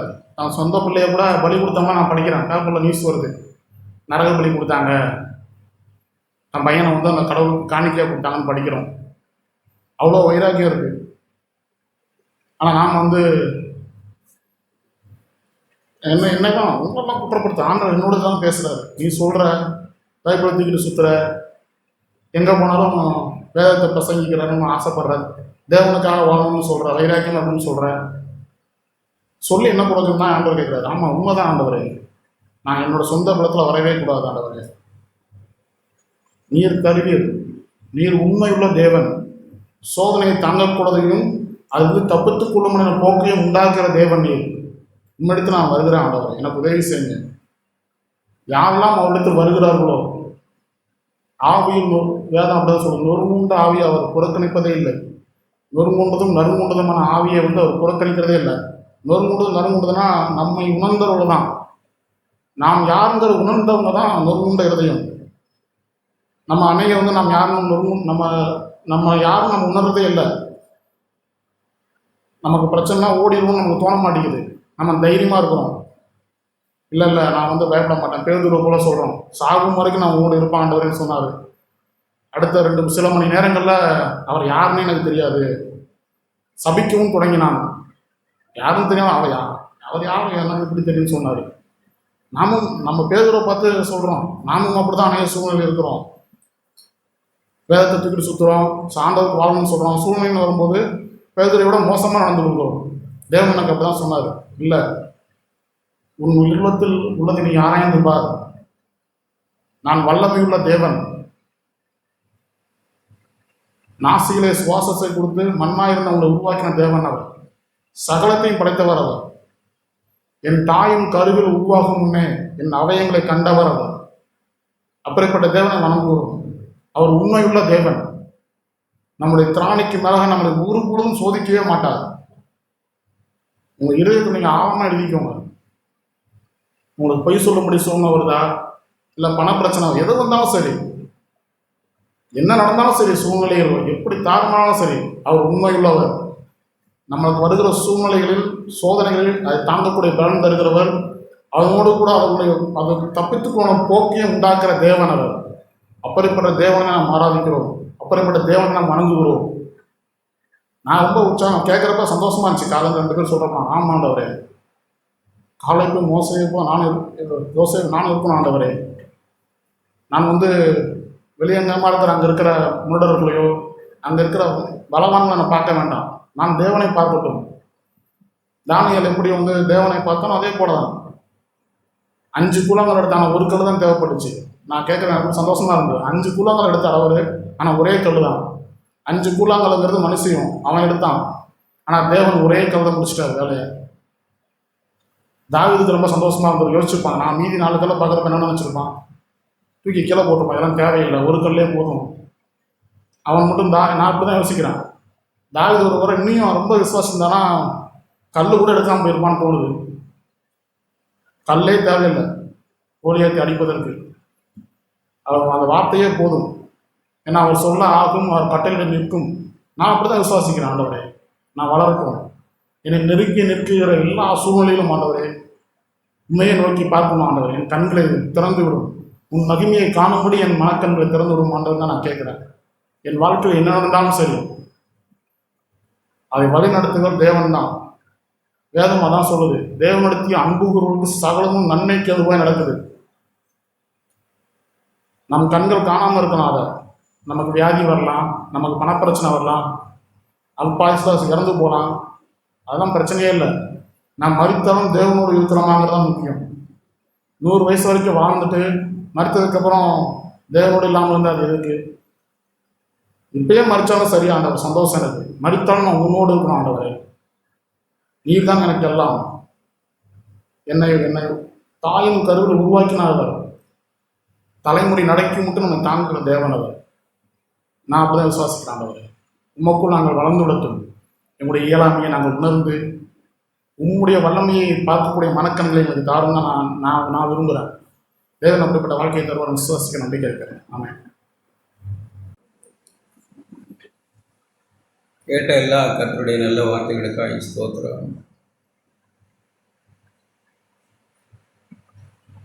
முடியாது என்கிற வார்த்தையை தேவன் நமக்கு சொன்னதே இல்லை. என்னால் இது ஆகும் அப்படின்னு தான் நமக்கு சொன்னாங்க. எப்போ முடியாதுன்னே நீ சொல்லக்கூடாது. என்னை பலப்படுத்த கிறிஸ்துவினாலே எல்லாவற்றையும் எனக்கு பலன் உண்டுன்னு தான் நான் சொல்லுவேன். நம்மை பலப்படுத்துகிற ஒருத்தர் இருக்கிறார். நாம் இந்த வாழ்க்கைக்கு வரலை. தயவு செய்து இந்த வாழ்க்கைக்கு நாம் வீராப்பாக கிளம்பி வந்திருந்தோம்னா நடுவழியில் விட்டுட்டே போயிடுவோம். அல்லது எல்லா பாவங்களோடும் போராட்டம் நமக்கு இருக்கத்தான் செய்யும். மனுஷர்களோடும் எல்லா பாவங்களோடும் நமக்கு போராட்டம் இருந்துக்கிட்டே தான் இருக்கும். காரணம், இது நம்ம வந்த வாழ்க்கை. ஆனால் நம்மை பலப்படுத்துகிற கிறிஸ்து நமக்கு கொடுக்குற வாழ்க்கை எல்லாவற்றையும் செய்ய நமக்கு பலன் உண்டுன்னு தான் அப்போஸ்தலன் பவுல் சொன்னார். பழைய உடன்படிக்கை குறித்து நாம் கேட்டோம். பழைய உடன்படிக்கையின் மக்களுக்கு கிறிஸ்தவ ஆண்டவர் வெளியே, ஆவியானவர் வெளியே இருந்தார், அவர்களுக்கு உள்ள இல்லை. அவர்களுக்கு வெளியிலிருந்து அவங்கள நடத்தினாங்க. ஆனால் நமக்கு இப்போ புது உடன்படிக்கையில் நம்ம வாஸ்தமே அப்போஸ்தலர் நடவடிக்கைகள் 1ஆம் அதிகாரம் 8ஆம் வசனம். அது எப்படி ஆண்டவர் சொல்றார்? எப்போ சொன்னார் தெரியுமா? இது அவர் பரலோகத்துக்கு ஏறி போகும்போது சொன்ன கடைசி வார்த்தை. அடுத்த வசனத்தில் நீங்கள் வாசித்தீங்கன்னா, அவங்க பார்த்துக்கிட்டு இருக்கும்போது மேகத்தில் அப்படியே பறந்து போயிட்டார். அதான் லாஸ்ட்டாக பேசின வார்த்தை அப்படின்னு வச்சுக்கலாம். அப்படி வச்சுக்கோங்க.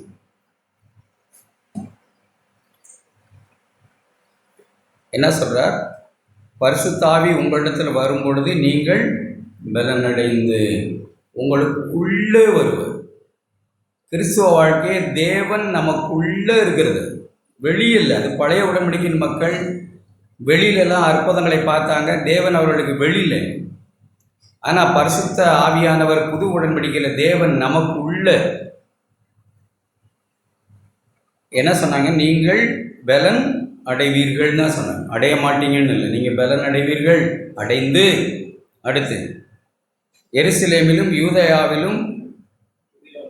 யூதயா முழுவதிலும் சமாரியாவிலும் பூமியின் கடைசி பரிந்தும் எனக்கு சாட்சிகளாக இருக்க மாட்டீர்கள்னு இல்லை, இருப்பீர்கள் தான் சொன்னாங்க.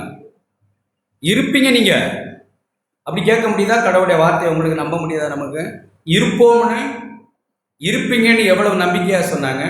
பரிசுத்த ஆவியானவர் உங்களிடத்தில் வருவார், நீங்கள் எனக்கு சாட்சிகளாக இருப்பீர்கள். அப்போ இருப்பீர்கள்னு சொன்னால் நம்மளால் இருக்க முடியுமா? முடியாதா? முடியும். ஏன்னா இது நாம் துவங்கின வாழ்க்கை இல்லை. எசேக்கியேல் புஸ்தகம் 36ஆம் அதிகாரம் எத்தனையோ முறை நாம் வாசிக்கிறோம். ஒரு சிலர் நாம் சத்தியத்தை சரியாக விளங்காமல் கூட இருக்கலாம், பரவாயில்ல, நாம் காலப்போக்கில் விளங்கிக் கொள்ளலாம். சத்தியத்தை விசுவாசியாமல் அநீதியில் நாம் பிரியப்படக்கூடாது. இந்த கிறிஸ்துவ வாழ்க்கை நமக்கு வருஷங்களாக ஆனாலும் இனிக்காது, வருஷங்களாக ஆனாலும் ஸ்ட்ரகிளாகவே போராட்டமாகவே இருக்கும். பாலி ஈச்சன்னு 75 வயசு வரைக்கும் இருக்கும் தான் போராட்டம் இருக்கும் எல்லாருக்கும். ஆனால் அதே தானே நம்முடைய வேலையாக இருக்கும். எந்த சோதனையும் இல்லை, அப்படி இருக்காது. ஏன் அப்படின்னா தேவன் ஒன்று செய்கிறார் பாருங்க. 36ஆம் அதிகாரம் 24ஆம் வசனம். நான் உங்களை புறஜாதிகளிலிருந்து அழைத்து, இது ஒரு புது உடன்படிக்கையின் வாக்கு தத்தங்க. பழைய உடன்படிக்கை அல்ல, புது உடன்படிக்கை. பழைய உடன்படிக்கையில் எழுதியிருக்கு. உங்களை புறஜாதிகளிலிருந்து அழைத்து, உலக தோற்றத்துக்கு முன்னே உங்களை நான் அப்படி வேறு விரித்து அழைத்துன்னு அர்த்தம். உங்களை கூடி வர செய்துன்னு அர்த்தம். உங்களை சகல தேசங்களிலிருந்தும் சேர்த்து உங்களை சுய தேசத்திற்கு, ஒரு இளைப்பாறுதலான வாழ்வுக்கு, சமாதானமான வாழ்வுக்கு, பாவம் என் வாழ்க்கையில் மேற்கொள்ளாதுங்கிற விசுவாச வாழ்வுக்கு நான் கொண்டு வருவேன். அது எப்படி சொல்கிறாங்க? அப்போது அப்படி கொண்டு வந்த நான் உங்கள் மேல் சுத்தமான ஜலம் தெளிப்பேன், நான் செய்வேன். ஒன்று, இந்த தேவன் செய்ததை விசுவாசித்து வராதது தான் நமக்கு பிரச்சனை. இதெல்லாம் மனுஷ முயற்சிகளில் ஒரு மதத்தை விட்டு ஒரு மதத்துக்கு வந்து அங்கேயும் உணர்ச்சி வசமாக இருந்தோம், இங்கேயும் உணர்ச்சி வசமாக இருந்தோம், அங்கேயும் மனுஷ பலனில் இருந்தோம், இங்கேயும் மனுஷன் பலனில் இருந்தோன்னா நமக்கு இந்த வாழ்க்கை ஆகாது. அப்படி இல்லை. நான் தெளிப்பேன், நான் உங்களுடைய எல்லா அசுத்தங்களையும் உங்களுடைய எல்லா நரகலான விக்கிரகங்களை நீக்கி உங்களை சுத்தமாக்குவேன், நீங்கள் சுத்தமாவீர்கள்னு சொன்னார் ஆண்டவர். நான் அதை செய்வேன், நீங்கள் ஒன்றுமே பண்ண முடியாது. அடுத்த வசனம். உங்களுக்கு நவமான இருதயத்தை 26 கொடுத்து உங்கள் உள்ளத்திலே பரிசுத்த ஆவியானவரை கட்டளையிட்டு கல்லான இருதயத்தை உங்கள் மாம்சத்திலிருந்து எடுத்து போட்டு சதையான இருதயத்தை உங்களுக்கு நான் கொடுப்பேன். இதை நீங்கள் செய்யவே முடியாது. கல்லான இருதயத்தை நீங்கள் எடுத்து போட முடியாது, சதையான இருதயத்தை நீங்கள் உண்டாக்க முடியாது, ஏன் ஆவியை நீங்களே உண்டாக்கிக்க முடியாது, நான் தருவேன்னு தான் சொன்னாங்க.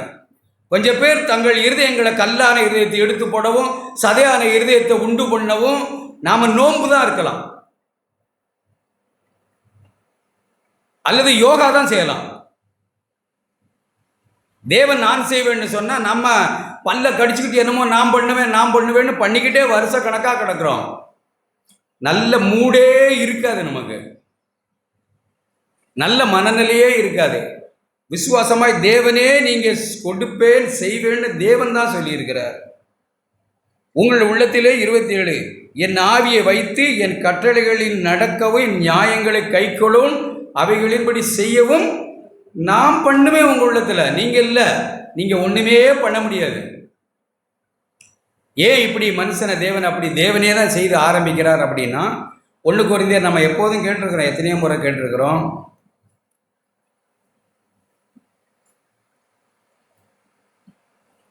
29 வசனம் 1:29. ஏன் இந்த மனுஷனுக்கு தேவனே ஒன்று செய்கிறார்? இவன் அகங்காரி, இவன் பயங்கரமா மேன்மை பாராட்டுவான், தேவனுக்கு முன்பாக குதிப்பான். ஏதாவது ஒரு நீதி செய்துட்டாலே தாங்காது. நாம் அப்படிப்பட்ட மாம்சம் உடையவர்கள். எப்படி எழுதியிருக்கு பாருங்க, 29 வசனம், மாம்சமான எவனும் தேவனுக்கு முன்பாகத்தான் பெருமை பாராட்டாதபடிக்கு அவரே செய்தார். நீ செய்யன்னு சொன்னா அவ்வளவுதான், முடிஞ்சிச்சு. சபை விட வேண்டிய அவசியம்லாம் நமக்கு இல்லை. இப்பவுமே கடிச்சு பச்சித்து என்ன சுயநீதிக்காரர்கள் பண்ணுகிறது எவ்வளவு பெருசா இருக்கு. நமக்கு தேவனே தான் தயவுள்ள சித்தத்தின்படி தேவனே தான் நம்மளுடைய வாழ்க்கையில் இதை உண்டாக்கி இருக்கிறார். மாம்சமான எவனும் பெருமை பாராட்டாதபடிக்கு பரிசுத்த ஆவியானவர் நமக்குள்ளே வந்து தான் இந்த வாழ்க்கை நடத்துகிறார். நாம் அல்ல, நம்மளை ஒருவர் உள்ளே இருந்து பலப்படுத்துகிறார். சும்மா அறிவு புத்தி கேட்டதை வச்செல்லாம் வருஷங்களை நம்ம ஓட்டியிருக்கலாங்க. எத்தனையோ காரியங்களை நம்ம இன்னையும் கேட்டுக்கிட்டே இருக்கிறோம். இதெல்லாம் வெளியிலிருந்து உந்தப்படுகிற வாழ்க்கை. நான் கடந்த நாட்கள் உணர்ந்த சொல்கிறேன், கிறிஸ்தவ வாழ்க்கை உள்ளே இருந்து உண்டாகிற வாழ்க்கை. கிறிஸ்தவ வாழ்க்கை வெளியிலிருந்து உண்டாகிறது இல்லை, அது மதம். மதவாதிக்கு தான் எப்போவுமே பக்தி வெளியிலிருந்து உண்டாகுது. ஒரு ஆண்டவருடைய பிள்ளைக்கு பக்தி ஆவியிலிருந்து ஆரம்பிக்குது. மனுஷன் எங்கே என்னத்தை இழந்தான்? ஆவியை இழந்தான். முதல்ல அவன் தேவனோடு கூட இந்த தொடர்பை ஆவி செத்து போயிட்டு இருந்தா எழுதியிருக்கிறார். ஜீவ சுவாசத்தை ஊதினார், அவன் ஜீவாத்மாவனான். அந்த ஜீவனைத்தான் அவன் இழந்தான். முதல்ல அந்த ஜீவனை இழந்த போது புத்திசாலித்தனமாய் ஞானமாய் பக்தி மார்க்கமாயெல்லாம் நடக்க ஆரம்பிச்சிட்டான். தேவனோடு கூட தொடர்பு மட்டும் அவனுக்கு போயிட்டு ஆவி செத்து போயிடுச்சு.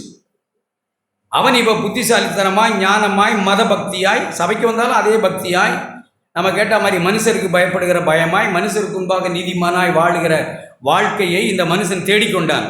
ஆத்மாவில் பிழைக்கிற வாழ்க்கை. ஆவி செத்து போயிட்டு இந்த சரீரத்தில் வெளியில சுத்தமாக்க ஆரம்பிச்சிட்டான். ஆண்டவர் அப்படித்தான் சொன்னார் பரிசேயர்களை பார்த்து. நீங்கள் என்ன சொன்னாங்க? ரோமர் மத்தேயு 23:24 நீங்கள் உள்ள சுத்தமாகும்படிக்கு, நீங்கள் வெளியே சுத்தமாகும்படிக்கு போஜன பதார்த்தங்களில் போன பாத்திரங்களில் உள்பாகத்தை சுத்தம் பண்ணுங்க. கிறிஸ்தவ வாழ்க்கை ஆவி ஆத்மா சரீரம் அப்படிதான் ஆரம்பிக்குது. சரீரம் ஆத்மா ஆவி இல்லை, அப்படி ஆரம்பிக்க கூடாது.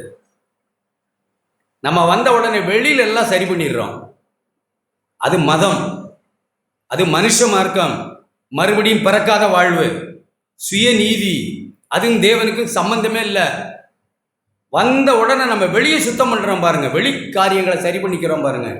சரீரத்தில் ஆரம்பித்து அதுக்கு பிறகு உணர்வுகள் எல்லா காரியங்களையும் கூட்டி கழித்து எதெல்லாம் சரியாக சபைக்கு பொருந்தும், எதெல்லாம் ஜனங்களுக்கு பொருந்தாது, எதெல்லாம் மனுஷர்கள் நேசிப்பாங்க, எதையெல்லாம் மனுஷர்கள் நல்லதுன்னு சபைக்கு வந்தால் நினைப்பாங்க, எதெல்லாம் மனுஷருக்கு முன்பாக யோக்கியமாக இருக்கும், ஆத்மாவையும் அப்படியே சரி பண்ணி கொண்டு சரீரமும் ஆத்மாவும் சொல்லுகிற காரியங்களை செய்து கொண்டு ஒரு வாழ்க்கை வாழுகிற ஆவி செத்து கிடக்கு.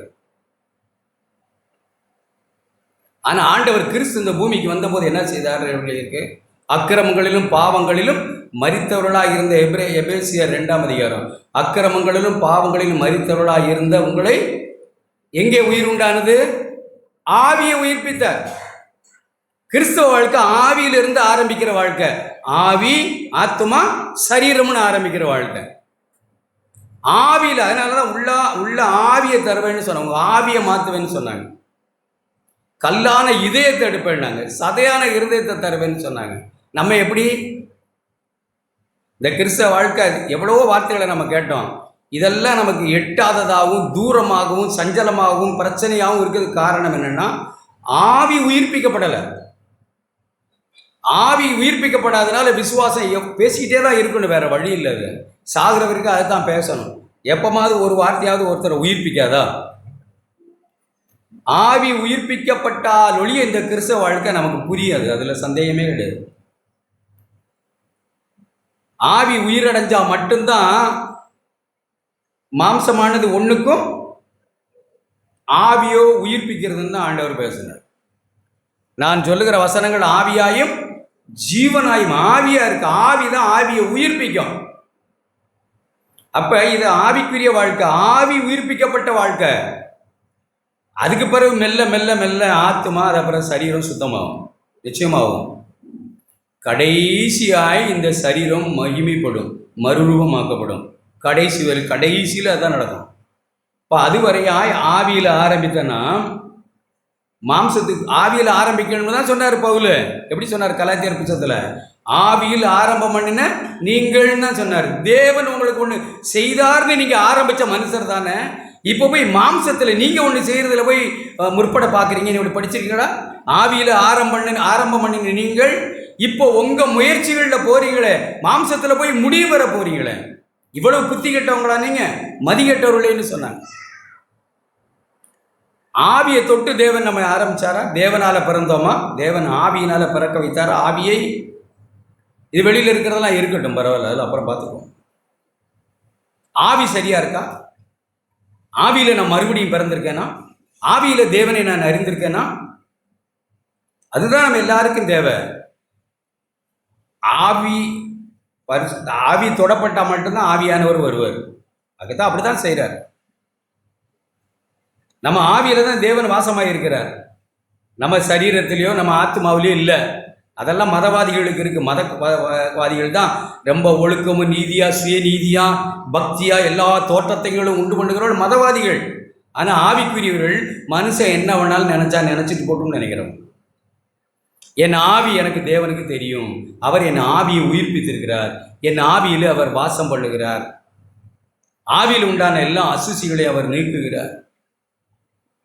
அதனால தான் நமக்கு 1 கொரிந்தியர் 6ஆம் அதிகாரம் 7ஆம் அதிகாரம் எழுதியிருக்கு. அவிசுவாசியோட விசுவாசி பங்கு வைக்கிறோம், கலந்துக்கிறோம். விக்கிரகத்தையும் தேவனையும் கலந்துக்கிறோம், இருளையும் ஒளியும் கலந்துக்கிறோம்.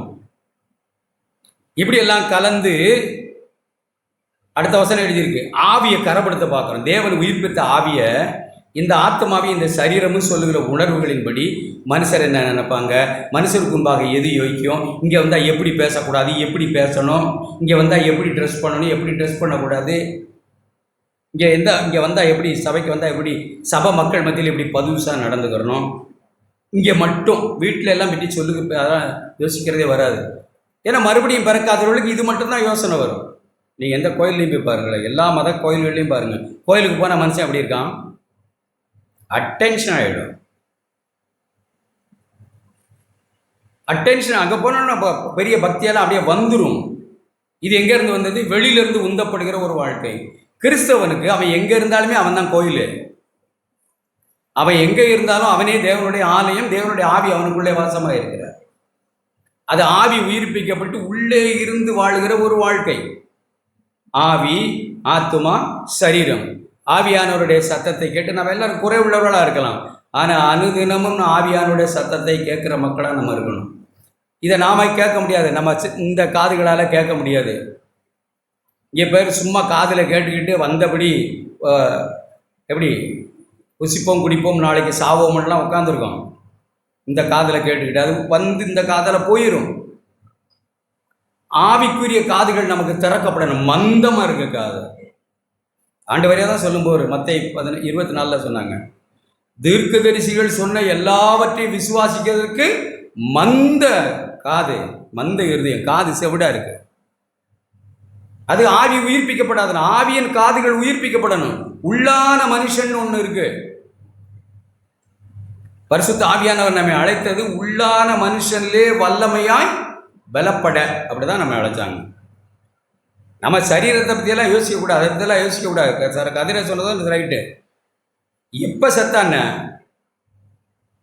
அதான் ரைட்டு. எல்லா சின்ன பிள்ளைகளுக்கு பெரியவன் சொல்லி வைக்கணும். எப்போ செத்தான? மரணம் நமக்கு ஒரு பிரச்சனையே இல்லை. கிறிஸ்தவன் மரண பயத்தை ஜெயித்தவன். அவன் ஆவிக்குரியவன். ஆவிகளின் பிதாவை அறிந்தவன் அவன். ஆவிக்குரிய வாழ்க்கையை நாடுகிறவன் அவன். அவன் தேவனோடு இங்கே இருக்கிறான், அங்கே இருக்க நாடுகிறவன். தேவன் நம்முடைய ஆவியை உயிர்ப்பித்தால் ஒழிய இந்த வாழ்க்கை நமக்கு சாத்தியம் இல்லை. எல்லா முறுமுறுப்பும். ஒரு வசனத்தை பாருங்கள். இப்போ நம்ம வாசித்தோம், அருமையான வசனங்களை நம்ம கேட்டோம். எத்தனை பேர் அப்படி கேட்டீங்கன்னு தெரியல. யாத்திராகமம் புஸ்தகம் 14ஆம் அதிகாரம். என்ன சொன்னாலும் இது மாதிரி ஒரு ஜனத்தை நீங்கள் இந்த உலகத்தில் பார்த்துருக்கோமா? நம்ம இஸ்ரவேல் ஜனத்தை போல நம்ம என்ன சொல்கிறோம்? நாமெல்லாம் அப்படியெல்லாம் பார்த்துருந்தோம்னா நாம் அப்படி இருந்திருப்போன்றோம். இருக்க மாட்டோம். நம்மளும் அப்படி தான் இருப்போம். ஏன்னா ஆவி உயிர்ப்பிக்கப்படாத எல்லா மனுஷரும் அப்படி தான் இருப்பான். 14ஆம் அதிகாரம். அவர்கள் மோசையை நோக்கி 11ஆம் வசனம், எகிப்திலே பிரேத குழிகள் இல்லை என்றா வனாந்தரத்தில் சாகும்படி எங்களை கொண்டு வந்தீர். திராணிக்கு மேலே சோதிக்கப்படுறதா நம்ம ஃபீல் பண்ணுறோம்ல. தேவன் எவ்வளவு உண்மை உள்ளவர். கரெக்டாக ஆட்டுக்கு வாழை அளந்து தான் வச்சுருக்கான். அதில் சந்தேகமே கிடையாது. யார் எவ்வளோதா சொல்லுங்கள். அப்படியெல்லாம் நம்ம சொல்கிறோம்னா நம்ம தேவனை அறியாதவர். ஏன் சூழ்நிலைகளை தேவன் தான் தீர்மானிச்சிருக்காங்க. ஒன்றும் அவரோட அனுமதி இல்லாமல் எதுவும் நடக்கலை. சாவு நடக்கலை, உயர்வு நடக்கலை, வாழ்வு நடக்கலை. எல்லாம் நான் மட்டும் மறுபடியும் பிறந்தவனாக இருந்தால் வியாதி, பிரச்சனைகள், கஷ்டங்கள் எல்லா சூழ்நிலைகளும் எல்லா மனுஷருக்கும் வருகிறது போல தான் எனக்கு வருது, அல்லது பரிசுத்தவான்களுக்கு வருகிறது போல தான் வருது. இன்னும் ஒருபடி என் ஆண்டவர் சோதிக்கப்படாத எந்த சோதனையும் என் வாழ்க்கையில் கடந்து வரலை. நீர் உண்மை உள்ளவர் ஆண்டவர். என்னை அழைத்தவர் உண்மை உள்ளவர். பொய் சொல்ல மனுஷன் அல்ல அவர். என்னை அழைத்தவர் அவ்வளவு உண்மை உள்ளவர். என் திராணிக்கு மேலே ஒன்றுமே நீங்கள் அனுமதிக்க மாட்டீங்க. என் வாழ்க்கையில் நடக்கிற ஒவ்வொன்றிலும் நான் தப்பிக்கிறதுக்கான யோசனை வழியும் திறந்து விடுகிற கர்த்தர் நீங்கள். இதெல்லாம் ஏன் நமக்கு வரமாட்டேங்குதுன்னா அவிசுவாசம். ஆவியில் ஆரம்பிக்கலை. நம்ம விசுவாசத்தை நம்ம உற்சாகமாக சொல்லிக்கிட்டு தான் இருக்கிறோம், அதில் மாட்டுக்கிறது இல்லை. ஆனால் விசுவாசம் ஒரு துவக்கம்தான். விசுவாசம் துவக்கம்தான். அது ஒரு புள்ளி, அதில் வளரணும். விசுவாசங்கிறது நம்ம கேட்ட மாதிரியே, துதியில் கேட்ட மாதிரி, எங்கள் தேவன் எங்களை தப்புவிக்க வல்லவராக இருக்கிறார். அது புள்ளி, ஆரம்பம்.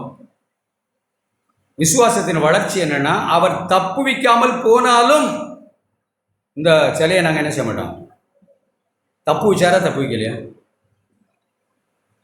3 பேரை தீயில தூக்கி போட்டாங்க. 4வது நபர் இயேசு அவங்க கூட இருந்தார். அல்லேலூயா. திராணிக்கு மேலே ஒருபோதும் அவர் அனுமதிக்கிறது நம்ம சொல்ல. அவங்க விசுவாசமாக நம்பிக்கையாக இருக்கிறாங்க. விசுவாசத்தில் வளர்ந்துட்டாங்க. தப்பு வைப்பார், தப்பு வைப்பார், தப்பு வைப்பார், தப்பு வைப்பார்ல, அது விசுவாசம் ஆரம்பம். எனக்கு அது தருவாங்க, அது தருவாங்க, நோய் சுகமாக்குவாங்க, நோய் சுகமாக்குவாங்க, நோய் சுகமாக்குவாங்க. அப்படியெல்லாம் நம்ம யாரையும் சொல்லவே கூடாது. நீ எப்படி வளர்க்குறீங்கன்னு தெரில. இந்த நோயின் மூலமாக நான் செத்து போனாலும் நான் அவரோட கூட இருப்பேங்க தான் விசுவாசம். சிலர் அப்படியே பூஸ்ட் பண்ணுறது, சுகமாக்குவாங்க, சுகமாக்குவாங்க, சுகமாக்குவாங்க, சுகமாக்குவாங்கன்னே இருந்து கடைசியாக சுகமாகாமலே செத்து போயிடுவாங்க. என்ன நம்பிக்கையில் செத்தாங்க? சுகமாக்குவார் சுகமாக்குவார்னு அவநம்பிக்கையிலேயே செத்து போனாங்க. சுகமாக்கலும் பரவாயில்ல பிரதர், நான் மரித்தால் அவரோட கூட இருப்பேன்னு அவங்கள தயார்படுத்தணுமோ நம்ம யாரையும். நம்ம எல்லாரும் தான். இப்போ செத்த ஆண்டவரோட கூட இருப்பேன்ற நம்பிக்கையில் தான் வண்டியில் போகணும். அது அவிசுவாசம் இல்லை, அதான் விசுவாசத்தின் உச்சகட்டம். தானியேல் எத்தனையோ குற்றம் கண்டுபிடிச்சு விசுவாசத்தில் அப்படி ஆரம்பம் தான். என்ன ஆரம்பம்? அவங்க ஆரம்பம் ராஜாவினுடைய போஜனத்தினால நான் எங்களை தீட்டுப்படுத்த மாட்டோங்கிறது தான் ஆரம்பம். அதான் விசுவாசத்தை அப்படி துவக்கினாங்க. அப்புறம் தேவனை தொழுது கொண்டால், தேவனை இப்படி வணங்குனா சிங்கக்கவியில் போடுவோம்னாங்க. என்ன சொல்லிட்டாரு? ஜன்னல்லாம் சாத்திட்டு நீங்கள் சொல்கிறதுக்கு நான் கீழ்ப்படிறேன்ட்டாரா? வழக்கம் போல் தேவனை நோக்கி ஜெபிக்க ஆரம்பித்தார். இந்த 3 பேர் இருந்தாங்கல்ல, 3 பேரும் காரியம் சொல்கிறாங்க. அவங்க விசுவாச ஆரம்பம் தப்புவிப்பார், அது ஆரம்பம். தப்புவிக்காமல் போனாலும் நாங்கள் வணங்க மாட்டோம்னு சொன்னாங்களே, பிரச்சனை அதிகமாச்சா குறைஞ்சிச்சா? அதிகமாச்சா குறைஞ்சிச்சா? 7 மடங்காச்சா? விசுவாசத்தில் வளர்கிறது பிரச்சனைகள் 7 மடங்காக கூட ஆகலாம். பயப்படக்கூடாது. ஐயோ 7 மடங்கு ஆக்கி, இதை படித்த பிறகு தான் தெரியும் ஐயோ 7 மடங்கு ஆக்கிடுவாங்களோன்னு. அவங்களுக்கு இதெல்லாம் ஒன்றும் தெரியாதுல்ல. நாங்கள் எங்களை தப்பு வைக்க விட்டாலும் நாங்கள் வணங்க மாட்டோம்னு சொன்னாங்களே, அவங்களுக்கு அப்போ என்ன தெரியும்? அதுக்கு பிறகு தான் 7 மடங்கு ஆக்குங்கன்னு ராஜா சொன்னார். அப்போ நாம் விசுவாசத்தில் வளர வளர பிரச்சனைகள் 7 மடங்காக கூட ஆகலாம். ஆனால் நம்முடைய தேவன் நம்மளை தப்பு வைக்க வல்லவராக இருக்கிறார். அது 200 வருஷம் இந்த பூமியில் வாழுகிறது இல்லை, 50 வருஷத்தில் கூட போகலாம், 5 வயசுல கூட போகலாம். விசுவாசத்தை தான் நம்ம உண்டு பண்ணணும். எப்போதும் தேவனை சந்திக்கத்தான் நம்ம ஆயத்தமாகணும். தருவாங்க, இதை தருவாங்க, இதை தருவாங்க, இந்த கூரை விட எப்படி மாடி ஆக்குவாங்க, இந்த கூரை விட எப்படி மாடி ஆக்குவாங்க, வாரவங்க போகிறவங்கெல்லாம் இதை மாடி வீடாக்கும் மாடி வீடாக்குன்னு அங்கே இருக்கிற ஆத்தா தப்பா எடுத்துக்கூடாது. மாடி வீடாக்குவாங்க மாடி வீடாக்குவாங்கன்னே இருந்து மண்டை போட்டுடு. இப்போ எப்படி போட்டுச்சு? கனவு நிறைவேறாமல் போயிட்டா இல்லையா? அது என்ன? அவிசுவாசம் தானே. விசுவாசம் என்ன? கூரை வீடோ மாடி வீடோ ஆண்டவருடைய ராஜ்யத்தில் இருக்கிறவங்கள இதெல்லாம் ஒன்றும் இல்லை. கூழோ கஞ்சியோ பிரியாணியோ இது ஒன்றும் இல்லை. படுத்த படுக்கையிலே நல்ல நடமாட்டம் இதெல்லாம் ஒன்றும் இல்லை. தேவனுடைய ராஜ்யத்தில் நாம் இருக்கணும்னு தானே ஒவ்வொருவரையும் நம்ம உற்சாகப்படுத்தணும். தானியேலுக்கு பிரச்சனைகள் எப்படியாச்சு? சிங்க கேவியில் போட்ட போது என்ன கேவியில் போட்டாங்க? நாய் கேவிலையா? நாய் கொட்டாவும் இல்லையா? இருக்கிறதுலையே ரொம்ப அவனுக்கு எப்படி ஆச்சு பிரச்சனை? அதிகமாச்சா இல்லையா? விசுவாசத்தை வந்த பரீட்சை அதிகம்தான் சோதனை. சிங்கம் போட்டாங்களா தூக்கி? என்ன நடந்தது? சிங்கம் எல்லாம் வாயை பற்றி இருக்கு. அப்போ தேவன் நமக்கு தப்பு வைக்க வல்லவராக இருக்கிறாருன்னு நம்ம விசுவாசிக்கிறது நெகட்டிவும் பாசிட்டிவும் தான். ஒரு வார்த்தையை வாசித்து பாருங்க, 14ஆம் அதிகாரம். எகிப்தியர் பிரேத குழி இல்லையா? 11ஆம் வசனம். இங்கே கொண்டு வந்தீர், சாகுபடி எங்களை கொண்டு வந்தீர், நீர் எங்களை எகிப்திலிருந்து புறப்பட பண்ணினதுனால் எங்களுக்கு இப்படி செய்யலாமா? உண்மையாகவே இந்த ஜனம் சொல்கிறதெல்லாம் உண்மையா? சபைக்கு வராமல் இருந்தால் நல்லா இருந்திருப்பேனே. ஒருவேளை நீங்கள் நல்லா தான் இருந்திருப்பீங்கன்னு நினைக்கிறேன். ஆனால் இந்த ஜனம் எகிப்தில் அப்படியா இருந்தது? சீன்னு கடந்த ஜனத்தை அழைச்சிக்கிட்டு வந்தால் நாங்கள் நல்லா இருந்திருப்போம். நாங்கள் எகிப்தில் இருக்கும்போது நாங்கள் எகிப்திற்கு வேலை செய்து எங்களை சும்மா விட்டு விடும் என்று சொன்னோமே. அப்படியா சொன்னாங்க? அப்படியா சொன்னாங்க? என்ன சொன்னாங்கன்னு எழுதியிருக்கு வேதத்தில். அவருடைய பெருமூச்சு தேவ சமூகத்தில் 8 நின்று எழுதியிருக்கு. எங்களை இங்கே விட்டுரும் நான் சொன்னாங்க. அவிசுவாசம் வந்துட்டு எல்லா பொய்யும் வரும். இருக்கிற சூழ்நிலைகளை பார்த்தா எல்லா பொய்யும் பித்தலாட்டமும் வரும். விட்டு விடுமுறை சொன்னோம் அல்லவா? நாங்கள் வனாந்திரத்தில் சாகதை பாரு, ஈர்த்தில் வேலை செய்கிறது எங்களுக்கு நலமாக இருக்குமே என்றார்கள். மோசே ஜனங்களை நோக்கி, பயப்படாதீங்க, நீங்கள் நின்று கொண்டு இன்றைக்கு கர்த்தர் உங்களுக்கு செய்யும் ரட்சிப்பை பாருங்கள். அப்படியே நின்றுங்க, ரெஸ்டாக இருங்க, இளைப்பாறுதலாக இருங்க, பாருங்க என்ன நடக்க போதும். அதுக்கு முன்னே இங்கே இவ்வளவு குதிக்கிறாங்க அவிசுவாசத்தினால். என்ன நடக்க போகுதுன்னு பாருங்க, சும்மா நில்லுங்க, ரெஸ்டாக இருங்க, விசுவாசமாக ஆண்டவர் மேல் நம்பிக்கையாக இருங்க, என்ன நடக்க போகுதுன்னு பாருங்க. இன்றைக்கு காணும் எகிப்தியரை எப்படி பாடுறோம் நம்ம? இன்று காணும் எகிப்தியரை காண்ப. யாரை நினச்சிக்கிட்டு பாடுறோம்னு இல்லை, பக்கத்து வீட்டுக்காரங்களை போல எதையோ மனசில் நினச்சிக்கிட்டு காண்பதில்லை அப்படி இப்படின்னு நம்ம பாடுறோம். பாவம், அவிசுவாசம், அதை ஒருபோது இனிமேல் உங்கள் வாழ்க்கையில் பார்க்க மாட்டேங்குது. அப்படின்னு படிக்கலாமா? அடுத்து, அப்பொழுது மோசே ஜனங்களை நோக்கி, கர்த்தர் உங்களுக்காக யுத்தம் பண்ணுவார், நீங்கள் கிறிஸ்தவ வாழ்க்கையை நம்ம சும்மா இருக்கிறது. அல்லேலுயா. நான் சொல்றேன், கிறிஸ்தவ வாழ்க்கையே தேவன் நமக்கு செய்ததை விசுவாசித்து நாம நின்று கொண்டு அதை அனுபவிக்கிற வாழ்க்கை, சும்மா இருக்கிற வாழ்க்கை. அது நான் ஒன்று செஞ்சு இல்லை. தேவன் எனக்கு தம்முடைய குமாரன் மூலமாய் சிலுவையிலே செய்த ரட்சிப்பை அனுபவிக்கிற வாழ்க்கை, சேர்த்து வச்ச சொத்தை அனுபவிக்கிற வாழ்க்கை, விசுவாசத்தினாலே அடைய போகிற வாழ்க்கை. இது நாம ஏதோ உருண்டு பிறண்டு இல்லை.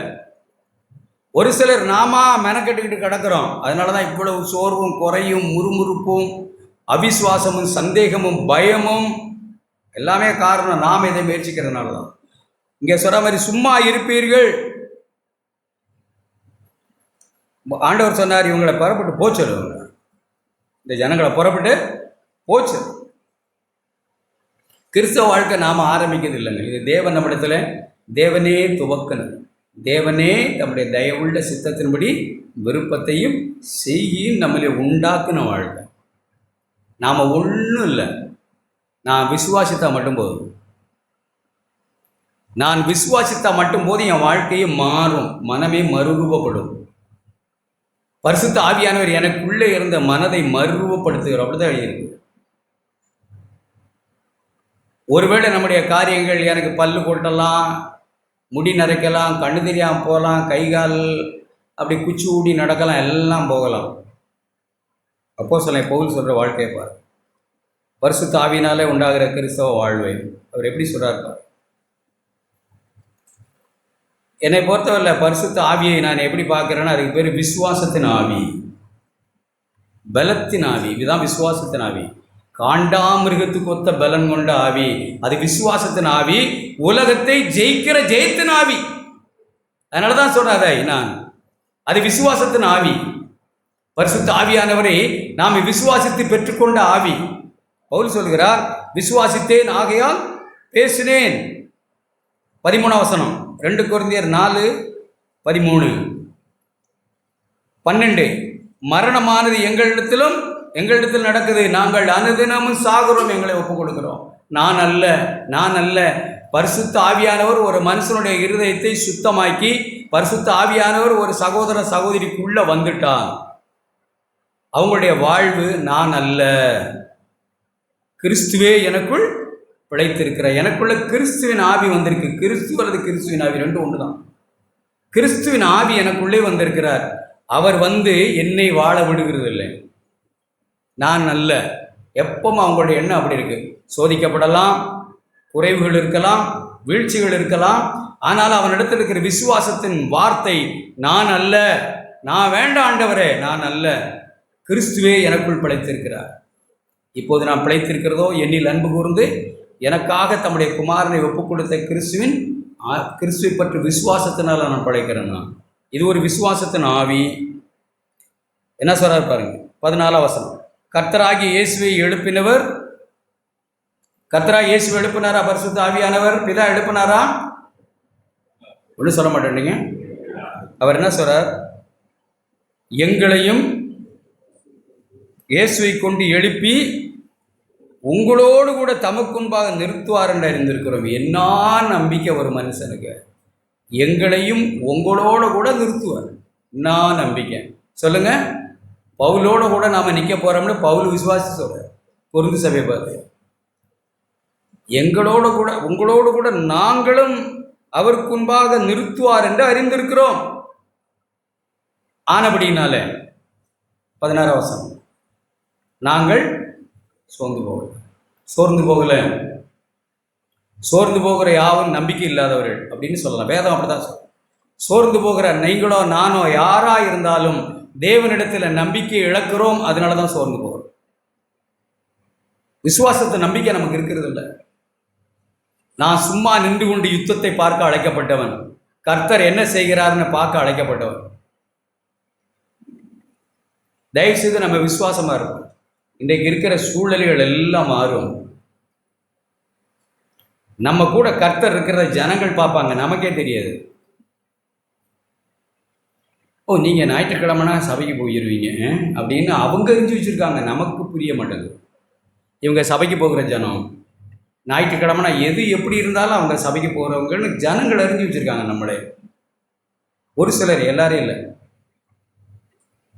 இவங்க சேத்துல ஒரு காலம் ஆற்றுல ஒரு காலம்னு அவங்களுக்கே தெரியும். இந்த சின்ன மீனை போட்டால் பெரிய மீனை பிடிச்சிடலாம்னு அவங்களுக்கும் தெரியும். இது ஏதோ ஆதாயத்துக்காக இப்படி ஆண்டவரை பின்பற்றி அலையுதுன்னு அவங்களுக்கு தெரியும். ஆனால் ஒரு ஆவிக்குரிய மறுபடியும் பிறந்த மனுஷனை அவர்கள் அறிவார். ஏன்னா நாங்கள் அவர் சோர்ந்து போகிறதே இல்லை. எல்லா சூழ்நிலைகள் அவர் சொன்னார், மரணமே நேரிட்டாலும் எங்கள் புறம்பான மனுஷனானது பரிசுத்த ஆவியானவர் நம்மிடத்துல வந்து நம்ம பலனடைந்து வாழுகிற வாழ்க்கை எப்படின்னா, நம்முடைய புறம்பான மனுஷன் அழியுது, பல்லு கொட்டுது, முடி நிறைக்குது, கண்ணு மங்குது, காலு தள்ளாடுது, எல்லாம் அழியுது. புறம்பான மனுஷன் அழியுது. ஆனால் இன்னொன்று எழுதியிருக்கு, உள்ளான மனுஷனானது நாளுக்கு நாள் உயிர்ப்பிக்கப்பட்ட அந்த உள்ளான மனுஷன் நாளுக்கு நாள் புதிதாக்கப்படுகிறது. தான் கிறிஸ்தவ வாழ்க்கை. வெளியில் என்ன நடந்தாலும் உள்ளான ஒரு மனுஷன் சந்தோஷமாய் பலனாக இருக்கிறான். நம்ம கேட்ட மாதிரி எந்த சூழ்நிலைகள்னாலும் நம்ம எல்லாரையும் மன்னிக்கணும். ஆனால் பாவங்களை சபையில் குடிகொள்ள வைக்கக்கூடாது. மன்னிக்கிறேன்னு நான் அப்படி பைத்தியமாக இருக்கேன், நான் விரும்பலை. சபையில் பாவத்தை குடிகொள்ள வைக்கக்கூடாது. அது வேற அறுத்து துடைக்கப்படணும். மன்னிக்கிறதுங்கிறது வேற, சாட்டை எடுத்து அது துடைச்சி வெளியேற்றப்படணும். நான் பர்சனலாக ஒருத்தரை மன்னிச்சிடணும், அதில் எனக்கு மாற்று கருத்தே இல்லை. நம்ம கேட்ட மாதிரி யோபுவை பார்த்து இவங்களுக்கு என்ன செய்யணும்னு கேட்குறாங்க. என்ன சொல்கிறத பேசும்போது அப்படி தான் கேட்டேன், இவங்களுக்கு நான் என்ன செய்யணும் அப்படின்னு யோபு முகத்தை பார்க்குறாங்க. என்ன செய்யணும்? விட்டுருங்க ஆண்டவர் அப்படின்னு யோபு சொல்கிறாரு. விட்டுருங்க ஆண்டவர், சும்மா போட்டு வந்து நாம் என்ன சொல்கிறோம்?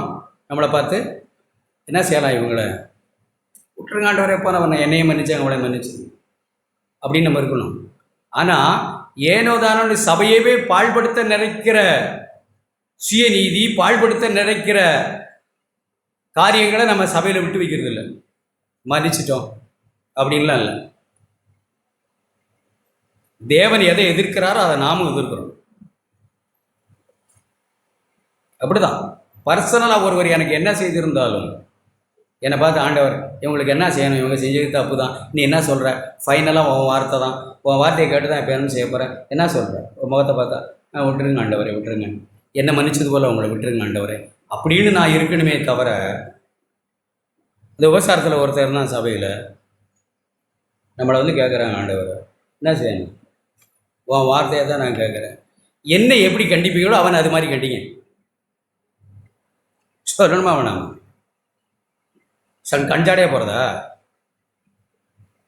அப்போ தேவன் எப்படி இருக்கிற இதெல்லாம் நாம் எப்படி விளங்கிக்குவோம்னு சொல்கிறேன். மனுஷிகமாக இது புரியாது. ஆவியில் நம்ம உள்ளான மனுஷனில் நம்ம வல்லமையாய் பலப்பட்டால் ஒழிய ஆவிக்குரியவன் தேவனுக்குரியவனை அறியவே மாட்டான். ஜென்ம சுபாவமான மனுஷன் தேவனுக்குரியவளை அறியவே மாட்டான். 1 கொரிந்தியர் மட்டும் வாசித்து நாம் ஜெபிக்கலாம். அவனை அறியவே மாட்டான். அதை பற்றியெல்லாம் நம்ம யோசிக்கவே வேண்டியதில்லை. ஆவியை பெறாதவர்கள் சபை இருக்கலாம், அவர்களை அறிய மாட்டார்கள். அவரோட போட்டு நம்ம மல்லு கட்டிட்டு கூடாது. நமக்கு 10 பேர் ஆவிக்குரியவங்க இருக்காங்க, அவரோட தான் நம்முடைய காரியங்கள். மற்றபடி மனம் திரும்ப தான் நம்ம போதிச்சிக்கிட்டே இருக்கிறோம். என்ன எழுதிருக்கு பாருங்க. ஜென்ம சுபாவமான மனுஷனோ 14ஆம் வசனம், மறுபடியும் பிறக்காதவனோ தேவன் இந்த கிறிஸ்தவ வாழ்க்கையை ஆரம்பித்து அந்த ஆரம்பத்தை வாங்காத மனுஷனோ, தான் மாற்றிக்கொண்ட மனுஷன் இல்லை. நான் ஞானஸ்நானம் எடுத்துட்டவங்கிற இல்லை, நம்ம அருமையாக கேட்டோம். அவரோட கூட நான் அடக்கம் பண்ணப்பட்டவங்கிறவன், மரித்த நான் எப்படி பிழைப்பேன்னு சொல்கிறவங்க. நான் ஞானஸ்நானம் எடுத்தேன், நான் சபையில் இருக்கவங்கள தேவன் என்னை கொண்டு வந்தார், தேவன் என்னை சேர்த்தார், தேவன் என்னை ஞானஸ்நானத்தில் முழுக்காட்டினார், மறுஜென்மம் முழுக்கினால் என்னை முழுக்காட்டி புது ஜென்மம் அடைய செய்தார்னு விசுவாசிக்கிறவர்கள் ஜென்ம சுபாவமான மனசை இதெல்லாம் ஏற்றுக்கவே மாட்டான், புரியாது. அடுத்து அவைகள் அவனுக்கு பைத்தியமாய் தோன்றும்னா ஞானமாய் தோணும். அது இந்த உலகத்தார் மாதிரி ஞானமாக தோணும். ஏன் அப்படின்னா அவைகள் ஆவிக்கேற்ற பிரகாரமாய் ஆராய்ந்து நிதானிக்கப்படுகிறதுனாலே அவைகள் அவனுக்கு புரியாது. அவன் மறுபடியும் பிறக்காதுன்னு இந்த கிறிஸ்தவ வாழ்க்கை புரியாது. சகோதர சகோதரிகளே, நம்ம மறுபடியும் பிறக்கெல்லாம் இந்த கிறிஸ்தவ வாழ்க்கை அந்தந்த சூழ்நிலையில் என்ன செய்யணும்னு நமக்கு தெரியாது. ஏன்னா ஆவியினால் நம்ம பிறக்கல, ஆவியானவர் நமக்குள்ளே இல்லை. அதனால சூழ்நிலையிலே நமக்கு போதிக்க ஒருவர் இல்லை. அடுத்து, ஆவிக்குரியவன் எல்லா சூழ்நிலைகளிலும் தேவனே அறிவான். திராணிக்கு மேலே ஒன்றும் இல்லை ஆண்டவரே, நீங்கள் அப்பா, என் தலையிலோட முடி எண்ணியிருக்கீங்க, அது எதுவாக இருந்தாலும் நீங்கள் பொறுப்பெடுப்பீங்க ஆண்டவரே. இது உங்களால் உண்டான வாழ்வு, இது என்னால் உண்டானதல்ல, இது உங்கள் ஈவு. என் வாழ்க்கையில் என்ன நடந்தாலும் ஆண்டவரே நீங்கள் பொறுப்பெடுப்பீங்கன்னு ஆவிக்குரியவன் எல்லாவற்றையும் நிதானித்து ஆராய்கிறான். கிறிஸ்துவின் சிந்தை அவன் கொண்டிருக்கிறான். அதனால் தயவுசெய்து அருமையான சகோதரனே சகோதரியே, நம்ம பரிசுத்த ஆவியானவரை பெறணும். பரிசுத்த ஆவியினாலே நாம் உயிர்ப்பிக்கப்படணும். ஆவியினாலே மறுபிறப்பு அடையணும். அடைஞ்சிருக்கமான்னு நம்ம கேட்கணும். நான் சொல்கிறேன், அஸ்திபாரத்தை இடிக்க தான் நான் யோசிக்கிறேன். நமக்கு நிறைய சந்தேகம் வந்துடணும். நம்ம மறுபடியும் பிறந்தோமா இல்லையா, மறுபடியும் பிறந்தோமா இல்லையான்னு சந்தேகமே வந்துடணும். நமக்கு வந்து போய் காரியங்களை சரி பண்ணணும் தான் நான் சொல்லிட்டு இருக்கிறேன். ஆஹா, இவ்வளோ காலம் கட்டினதெல்லாம் தப்பு தானான்னு இடிச்சு கூட போடுறதுக்கு நம்ம சந்தேகம் வந்துடணும். ஒரு சரியான வழிக்கு நம்ம வரணுமுக்காக தான் சொல்கிறேன். ஆவியினால் பிறந்தோமா, தேவனுடைய ஆவி நமக்குள் வாசமாக இருக்கிறாரா, மறுபடியும் பிறந்தவர்கள் தானே நாம், நம்முடைய வாழ்க்கை காற்று போல தான் யோசிக்குதா, அல்லது எங்கேயாவது தங்கி இருக்க யோசிக்குதா?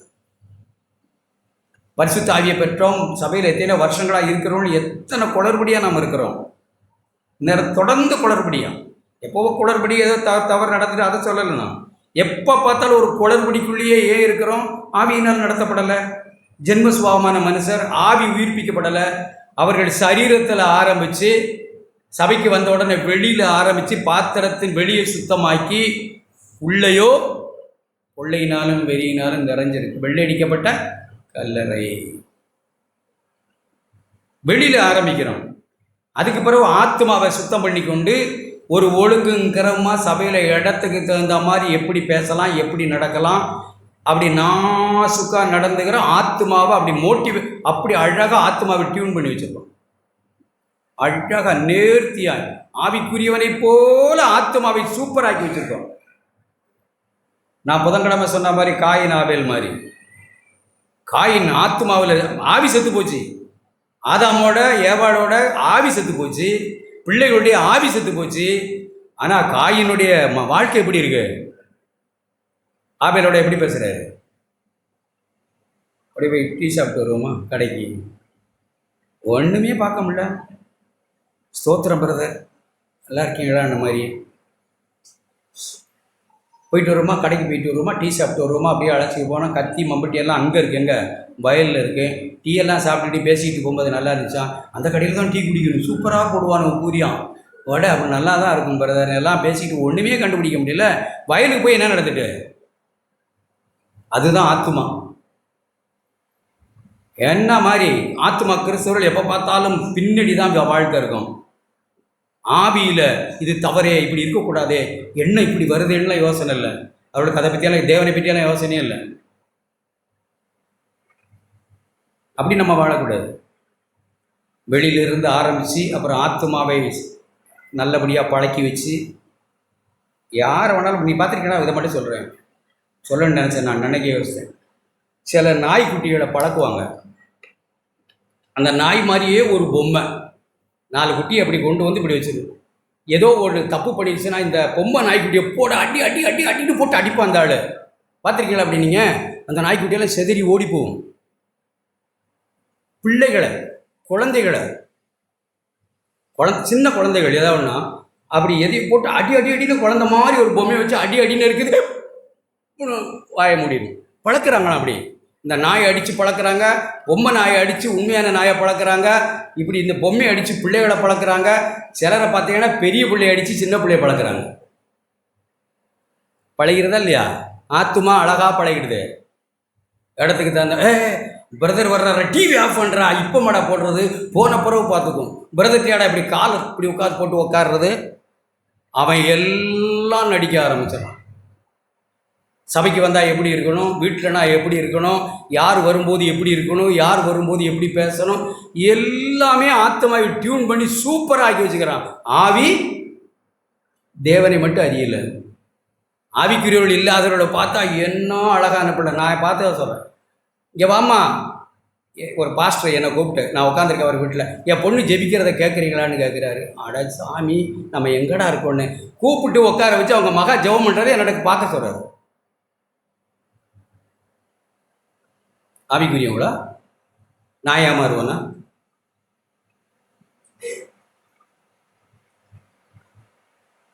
நம்ம சபையில் ஜெபம் பண்ணதை பார்த்து நான் ஏமாந்தே போகிற மாதிரி இருந்துச்சு. கடைசியாக பார்த்தா கல்யாணம்னு ஒன்று வந்தது, வேரோட காணும். பிள்ளைகளை என் பிள்ளை அப்படி ஜெபிக்கும் இப்படி ஜெபிக்கும். ஆத்துமா ஆத்துமா ஆத்துமா ஆவி உயிர்ப்பிக்கப்படலை. கிறிஸ்தவ வாழ்க்கையை ஆத்மாவை டியூன் பண்ணி ஒரு நல்ல வாழ்க்கை வாழ முயற்சி பண்ணக்கூடாது. ஆவி உயிர்ப்பிக்கப்படணும். இந்த மனுஷர் எல்லாரும் கைவிட்டாலும் பரவாயில்ல, என் ஆவி என் தேவனிடத்தில் இருக்கிறது. ஆண்டவர் சொன்னார், எல்லாரும் கைவிட்டாங்க, என்ன சொன்னாங்க? என் ஆவியை உங்களுடைய கைகளில். கிறிஸ்தவ வாழ்க்கை ஆவிக்குரிய வாழ்க்கை, ஆவி உயிர்ப்பிக்கப்பட்ட வாழ்க்கை. எல்லாரும் தவறாக புரியலாம். தவறாக புரியாத ஒருவர் இருக்கிறார், அந்த ஆவியை தந்திருக்கிறார். நம்ம ஜாக்கிரதையாக வாழணும். நான் அப்படி தான் வளைக்கிறேன். நான் ஜாக்கிரதையாக வாழணும், ஆவிக்குரியவனாய் வாழணும். இதை வாழ்கிறதுக்கு ஒரே அடிப்படை, இது தேவன் என் வாழ்க்கையில் ஆரம்பிச்சிருக்கணும், அவ்வளோதான். தேவன் ஆரம்பிக்கலைன்னா இதை என்னால் வாழவே முடியாது. எத்தனை வருஷம்னாலும் வாழ முடியாது. இது தேவனே துவக்கி இருக்கணும், தேவனே ஆரம்பித்திருக்கணும், தேவனே ஆவியில் ஆரம்பித்திருக்கணும். இல்லையா? இந்த வாழ்க்கை நீங்கள் சாட்சிகளாய் இருப்பீர்கள்னு சொன்னது ஆவியினால் ஆரம்பித்து தான் சொன்னாங்க. அதனால் ஆவியினால் ஆரம்பித்த வாழ்க்கை நம்மால் சாட்சியாக இருக்க முடியும். எல்லாவற்றையும் செய்ய நமக்கு பலன் உண்டு. அல்லேலூயா. நம்ம எல்லாரும் எழுந்திருக்கலாம்.